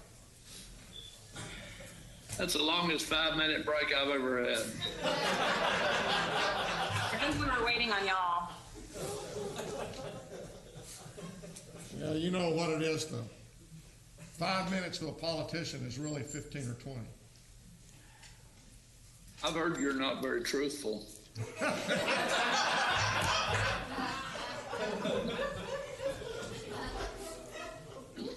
Would you start the timer on him? All right, let's see if we can get through the rest of this. All right, so we can go to the administrator section. We'll go to item number 1. We're going to do 2 things on item number 1. We're going to have the report from Guidehouse, and then we'll give you an update on the Care for Tarrant program. Rachel, are you on from Guidehouse? Yes, GK, we're here. Okay, Megan. All right, so Rachel, why don't you start? Okay, great. Good afternoon, Judge and Commissioners. Like GK said, this is Rachel, and I'll be presenting our deck today. If we can advance to the project status slide, we'll get started. So we'll begin with our recent activities. So last week, we completed a review of the unsuccessful applications to the NGO Assistance Program to identify any potential funding opportunities. We assessed the eligibility of equipment for county courtrooms, as well as the eligibility of proposed NGO expenses. and we worked with that NGO in developing a narrative justification for their expenses. We also provided an update on our progress in the FEMA PA reimbursement request submission, and we have Sean again this week to provide the update for you on our next slide as well. We shared some Treasury guidance on the single audit threshold for NGOs that receive PPP loans. We discussed program operations and expense eligibility for the county's ILA distribution program. These are the municipalities receiving county CRF funds. We provided feedback on the eligibility of county testing expenditures, and we drafted the office hours presentation and weekly newsletter for municipalities. Moving on to our ongoing activities, we are continuing touch points and outreach to key stakeholders, continuing to monitor updates at the federal and state level related to new guidance and potential funding opportunities. We continue our weekly review of county COVID-19 expenditures, as well as our support to the county staff leading with CRF pillar programs. And finally, we have taken on submission of the county's second reimbursement request to FEMA and continue to support the first.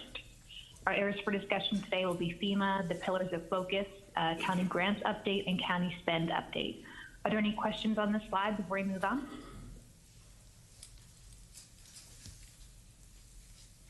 Okay, if not, we can move to the FEMA slide and I'll pass it over to Sean. Thank you, Rachel. Good afternoon, Judge and Commissioners. Picking up where we left off last week regarding our first PW, we continue to make progress reaching out to entities that were provided PPE. Currently, we only have about 7 responses remaining. Once we have those, we should be good to go on submitting our first PW ahead of the RFI deadline set by FEMA, which is this Friday.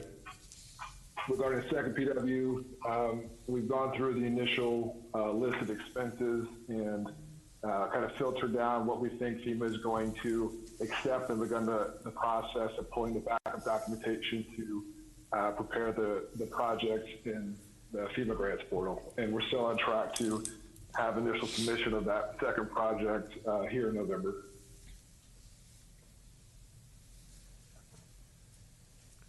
Any questions from the court on this slide? Okay, thanks, Sean. We can move on to the next slide. So this captures the high-level updates from the county's CRF programming, and since last week, we've noted the additional local partners that the county will be working with, and this includes the Chambers of Commerce. There are no additional updates, but as the court knows, the county is actively working on CRF programs with support from Guidehouse. Any questions here before we move on? Okay, so we can move on to the grant slide. There have not been any updates since last week. The total awarded and to be awarded to the county remains $234 million. And expenditures related to this slide, including CRF, are captured on the next slide. Any questions here? Okay, so we can move on to slide 5, which is the expenditures. We're continuing with our new new expense template for this week. In the top table, we've broken out spending by CRF pillar. And obligated here refers to both the invoiced and encumbered expenses. Where you see social services, that refers to both rental assistance and NGO assistance. Since last week, we've increased the allocated amount for local partners based on the court's decision, and this has in turn reduced the amount of CRF that you see there for unallocated. And as you can see from the obligated subtotal for CRF, the county has invoiced and encumbered about 120.5 million eligible expenditures. And this column includes expenses that the county is seeking reimbursement for from FEMA PA. And once that first project worksheet has been finalized, we'll create an additional table here to break out those expenses with that associated revenue. But until it's final, we'll continue to hold them in that CRF section. In the plans column, we note that the county is on track to spend all of the remaining $89 million in CRF funds by the deadline of December 30th, and that will be achieved through the activities listed on the right. So that's continued testing, the small business assistance grants, rental assistance, EMS and volunteer fire department services, chambers of commerce, the healthcare services, and public safety employees' salaries. And moving down to multiple grants, this includes all of the grants listed on the previous slide, except for CRF, which is in the table above. The county has spent about $5.5 million so far and is on track to spend the remainder by those required deadlines. And of course, note that With these multiple grants, there are a number of different deadlines. Some of them extend past 2021, so this set of pot of money is a little bit different from CRF in terms of that spending deadline. And then so finally on the total line, you'll see that $234 million corresponds to the previous slide with a total allocated amount of $126 million, an amount to be spent of $108.7 million. Any questions on this slide? I guess one question that I have, and it goes back to some, and it may be a part of the grants, and that it may have been off the other page. I know we were looking at an election. Hyder's going to look up here in a minute. Maybe he's sleeping back there. Hyder. With regards to the monies that we were paying to our workers out there, we had doubled, you'll recall that we had doubled their compensation. And as far as a time as to when that, but especially since we've got runoffs that we're doing, I talked a little bit with audit. We've got a payroll coming up this Friday. The pay period ended last Friday. And I would like to just suggest to the court that we keep that double pay through Friday of last week. Remember, we finished all of our provisional ballots and really everything, I think, Thursday evening. And so by just going through Friday, then that kind of means that was the back, maybe back down period a little bit. I'm sure there are people still working and getting ready for the runoffs, but it's not the intensity that we faced to get those, that ballot canvas that we did for today. So I know that Renee was kind of looking for okay, just give me some indication that as a court, if we need to take action on this, but if there's disagreement among anybody, now would be the time to voice some of that disagreement. So since this is COVID related, I think that we can cover that under this particular section, okay. Item 1. Why don't we go through the remainder of the slides, and then if you want to have that discussion. Good, thank you. What you're talking about, Judge, is on the previous slide, there was the Center for Tech and Civil Life. Mr. Garcia applied for, and we received $1.67 million worth of grant funding, and it would be absolutely in line with the proposed expenditure that you're talking about. Super. I'm sorry, go ahead then. Okay, so we can move on to the final slide. This slide repeats a lot of the same information that's on the previous slide. It's just more visual, so I won't get into the details here. Just the main difference, as you know, is that this includes FEMA PA as anticipated revenue, and so that is incorporated here as a separate revenue source in its own pie chart, which decreases the relief fund pie chart just a little bit. But that's the only difference between this and the last slide. Any questions on this or our presentation in general? Thank you, Rachel. If not, that wraps up our presentation. Thank you. Okay, we'll go over the Care for Tarrant program updates real quickly, Your Honor, and then we'll come back to that particular issue, okay? So we sent out to each of the court members yesterday the weekly status report as it relates to our program here. Just a few comments. The county approved 136 grants for this is the Small Business Assistance Program this week for a dollar amount of not quite $1.1 million that will be distributed after the end of the court meeting today. You'll see that we have the various numbers there, and we are almost at $19 million at this point as it relates to that particular activity. Also on the COVID testing, if you'll just, I think the numbers pretty much speak for themselves. In fact, it's kind of interesting on this, and that is that we do not include in this particular number the number of people we tested in our collaboration with the City of Fort Worth. Those numbers were unavailable. This past week, we conducted 19,469 cases or tests, which is continuing to be a substantial increase. We did open a new Arlington site at the ISD location, and also the TCC Southeast Campus a large number there. For 7 days, we did 5,400 people on that, and that's down in Arlington also. On the rental assistance, Commissioner Brooks is not here, but he voiced concern about the low numbers. As you can tell by the numbers that you see here, that is escalating significantly. I believe the process that we have in place in our advertising that we've done now is showing results. Under the non-governmental assistance program, we do have the $7.8 million that we talked about. Municipal distributions, Russell had an interesting statistic this morning.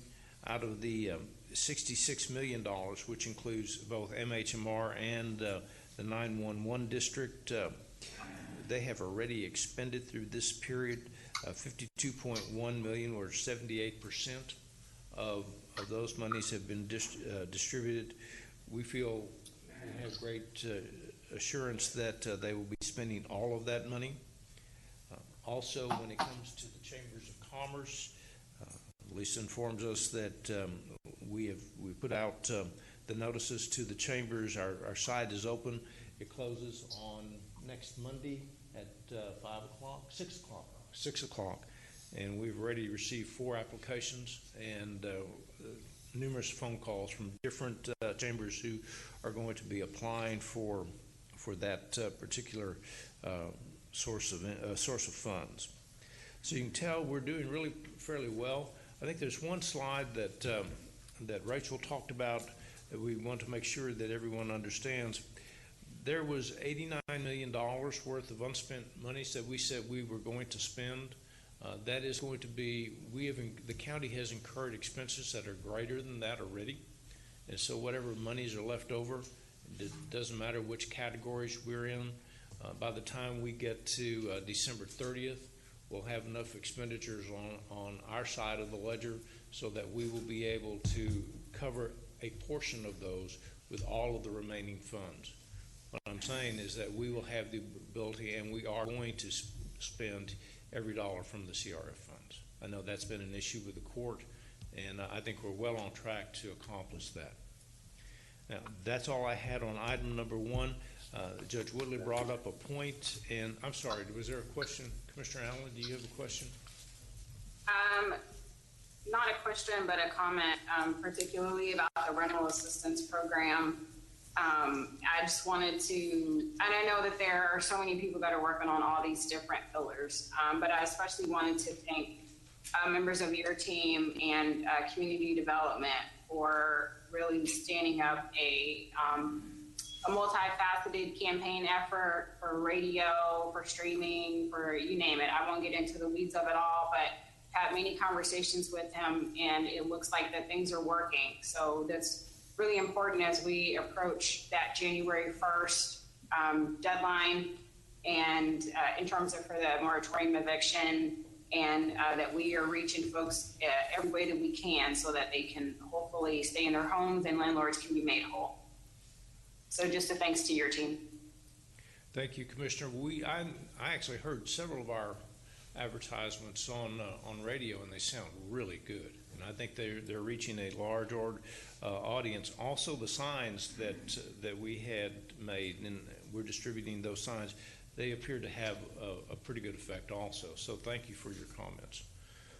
Your Honor, you did mention an issue as it relates to paying a double salary for employees and contract workers through the end of Friday. Is that? Yeah, through last week, which have been through the 13th. Okay. And I want to make sure that if the court is agreeable to that, that we get the order that Renee, that you need in order to fully pay. And for county employees, it wasn't double. It was for time and a half for hourly, and then You're a day right, I off apologize. for salary or exempt people that works the additional time. So just wanted to clarify that it was not double for those folks. So could you structure what direction that you would like to see? I just wanted confirmation from the court that we were going to, the ending date for the previous court action authorizing us to pay people in excess of their standard compensation was extended through last Friday, whatever day that was, the 13th, at time and a half for hourly county employees who work, and a day off for then double time for those projects that were, and I think those are all through contracts, and we're just basically billed by the contracting company. Well, the previous order addressed those, and it also didn't have a date, but they are still working. We were concerned about our Okay. employees. Okay. But that too would be, I would say that that too would be through November the 13th. Hyder?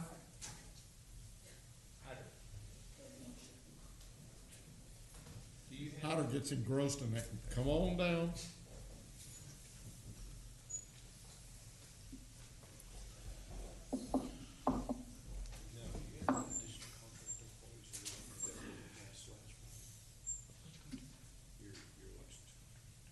Okay. Is it going to be problematic? You know, we said in the process for Election Day as well for the ballot board before, which I guess would have been October the 23rd. Was that when they were brought into being? 22nd or 23rd, that's right. When they can be. So we were going to double their pay. That was your wish, yes. Is it going to be problematic to say that as of last Friday, that was the end of the doubling of the pay, and that from this point forward, they'll be back to their regular pay? I don't believe so. Okay. We'll check, and if there is a problem, then bring it back to us next week. Will do. So that we can address and see how the court feels about going forward. Okay. And with that regard, I would, if we need a motion, Yes, we do. then I would move that we do what she said through November the 13th, which basically says we continue the time and a half and then the day off for the exempt employees through November the 13th. With regards to the contract employees, that we stop the double pay on that, effective also November at the end of the pay period, or at the end of the day on November the 13th. A second. We have a motion, a second. Any discussion? Please vote. Commissioner Allen? Yes. Commissioner Johnson? Yes. Motion passes unanimously. Okay, on item number 2, we're requesting that the court approve an agreement between Tarrant County and Tarrant County 911 District for the distribution of CRF funds as part of the local Partners Assistance Program. Move for approval. Second. We have a motion, a second. Any discussion? Please vote. Commissioner Johnson? Yes. Commissioner Allen? Yes. Motion passes unanimously. On item number 3, we're requesting that the court approve an agreement between Tarrant County and Guardianship Services, and also an agreement between Tarrant County and the Tarrant Area Food Bank for the distribution of CRF funds as part of the non-governmental assistance program. Move for approval. Second. We have a motion, a second. Any discussion? Please vote. Commissioner Allen? Yes. Commissioner Johnson? Yes. Motion passes unanimously. Mr. Singleton's going to do 4 and 5.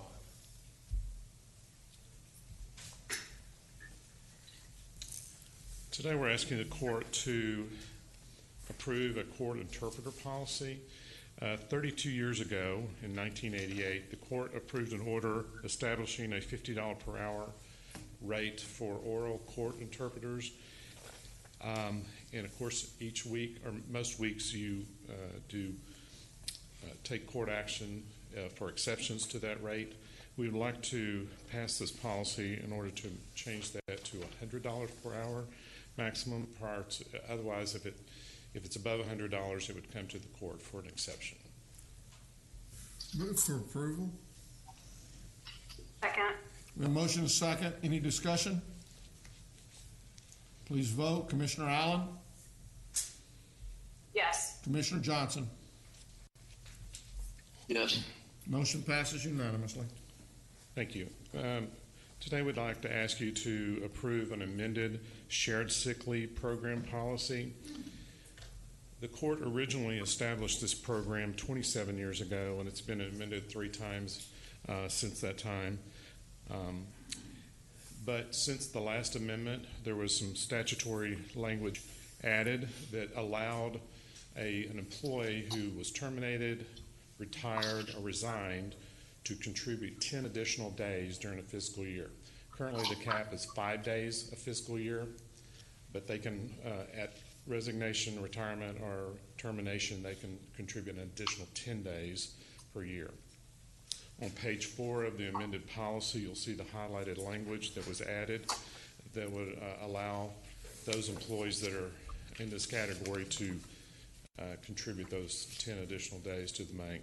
This will help shore up the bank to provide additional hours and help grow the balance in that bank. I move approval. Second. We have a motion, a second. Any discussion? Please vote. Commissioner Allen? Yes. Commissioner Johnson? Yes. Motion passes unanimously. Thank you.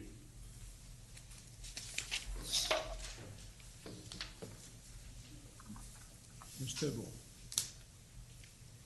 I have one item that I'm asking the court to consider today, and that's to receive and file the auditor's report related to the Tarrant County Sheriff's Commissary operations for the year ended 2018 and 2019. You have attached the sheriff's response. I would hope that sometime now that the election's over and some other things maybe are off their plate, and if they get jail management certainly incorporated, that a number of these items are outstanding. I really feel they should be addressed, and we'll work with them to move in that direction.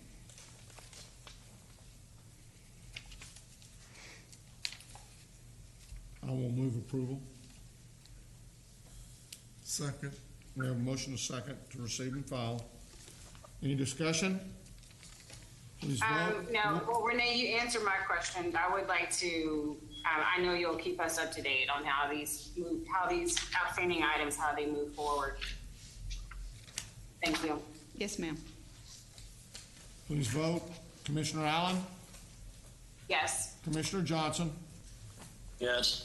Motion passes unanimously.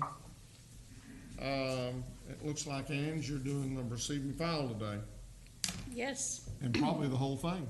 I am. So Move to receive and file the personnel agenda. Oh, sorry, Ange. Second. We have a motion to second, receive and file the personnel agenda. Please vote. Commissioner Johnson? Yes. Commissioner Allen? Yes. Motion passes unanimously. Thank you. We have one additional item for action. That is an out-of-class pay extension effective November 22nd for criminal court administration. The auxiliary criminal court coordinator has been substituting as a court coordinator since May 4th. We've already approved one extension, so this is the second. Asking for an extension through February 19th or earlier if the need is no longer there. Cost to the general fund will be approximately $2,800, including fringe.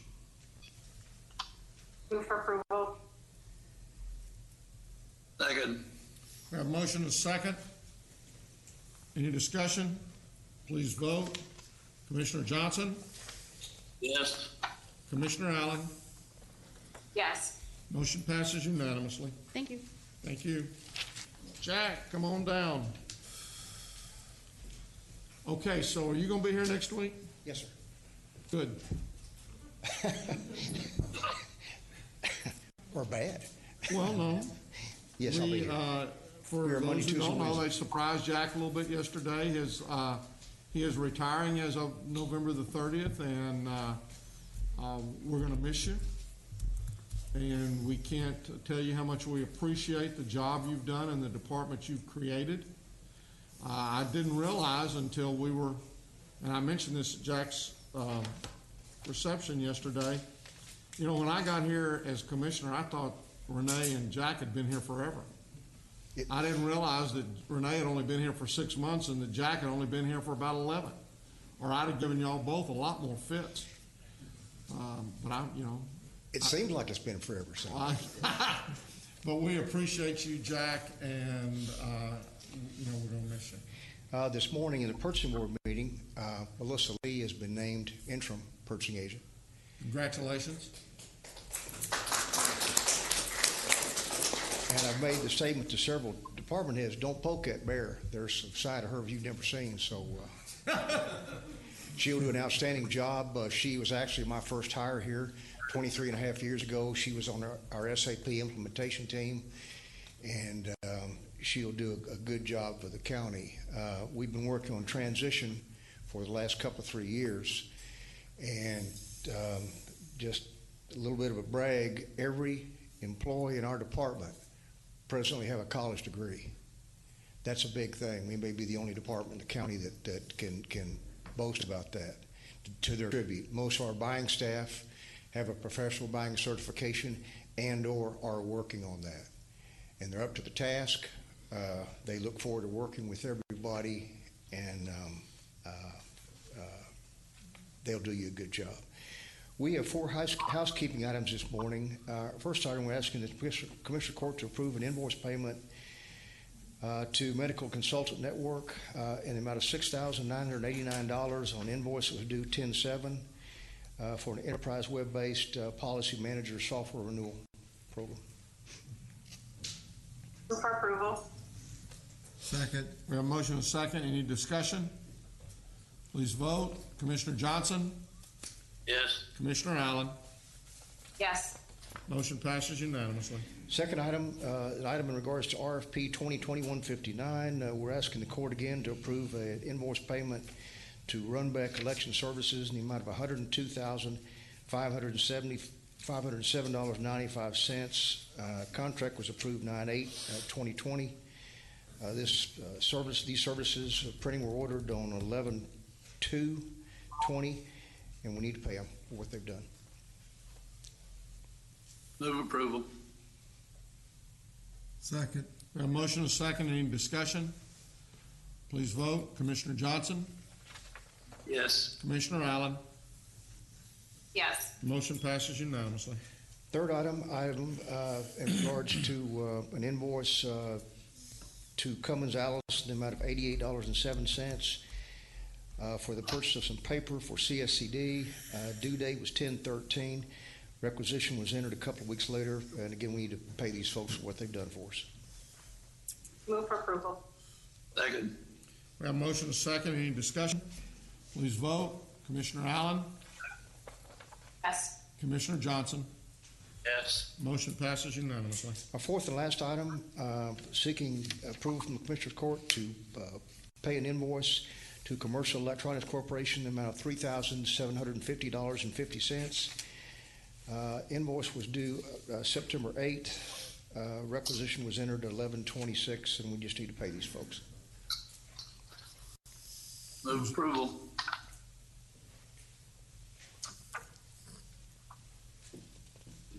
Second. We have a motion and a second. When was the requisition put in? 10/26, 11/6/20. Invoice was due, or we received the invoice September 8th, 2020. So the requisition was put in way after. After? Yes, That's, sir. okay, there's where we go. Commissioner Allen? Yes. Commissioner Johnson? Yes. Motion passes unanimously. Thank you. Thank you, Jack. Are there any appointments today? Commissioner Fickus? Yes. I'd like to reappoint Rebecca Barksdale as our representative to the City of Euless, TERS number 3, Glade Park Board. I move approval. Second. We have a motion and a second. Any discussion? Please vote. Commissioner Allen? Yes. Commissioner Johnson? Yes. Motion passes unanimously. Your Honor, because the next item is the approval of bonds and certificates of self-insurance. Hold on just a minute. We're not through with that item yet. I have 4 appointments to TIF boards I'd like to make. The TIF 04 Southside, Alice Moore. TIF 06 Riverfront, Alice Moore. Trinity River Vision, TIF 09, J.D. Johnson. And TIF 15 Stockyards, Alice Moore. That's a motion. We have a motion and a second. Second. Please vote. Commissioner Allen? Yes. Commissioner Johnson? Yes. Motion passes unanimously. Commissioner Johnson, I apologize. I didn't realize you had a point. That's all right. No problem. So as it relates to certificates of self-insurance, you heard Mr. Beecham say that Melissa Lee has been appointed the acting purchasing agent. We're requesting that the Commissioners Court approve certificates of self-insurance in the amount of $5,000 as relates to Melissa Lee. Would that be effective December 1st? Yes, we're actually asking that yes, it would be December. No, she's acting. Yeah, so it would be December 1st. Yes. Move for approval. Second. We have a motion and a second. Any discussion? Please vote. Motion, Commissioner Allen? Yes. Commissioner Johnson? Yes. Motion passes unanimously. Move approval of the claims and the addendum. Kind of getting ahead of yourself there, aren't you? We have a motion and a second. Sorry. Well, you guys just not going to let me skip anything. Commissioner Allen? Yes. Commissioner Johnson? Yes. Motion passes unanimously. I will say, though, that the auditor gets kind of sensitive when we don't pass the claims and the addendum. Right. Okay, we have... we need to go into closed. Yeah, we're going to recess our open to proceed to close to discuss items exempted under section 551.071. Having returned from our closed session and there being no business to conduct at this time, we stand adjourned. With all four, she just got here. Just in time. Gary, give me a call on my cell, please.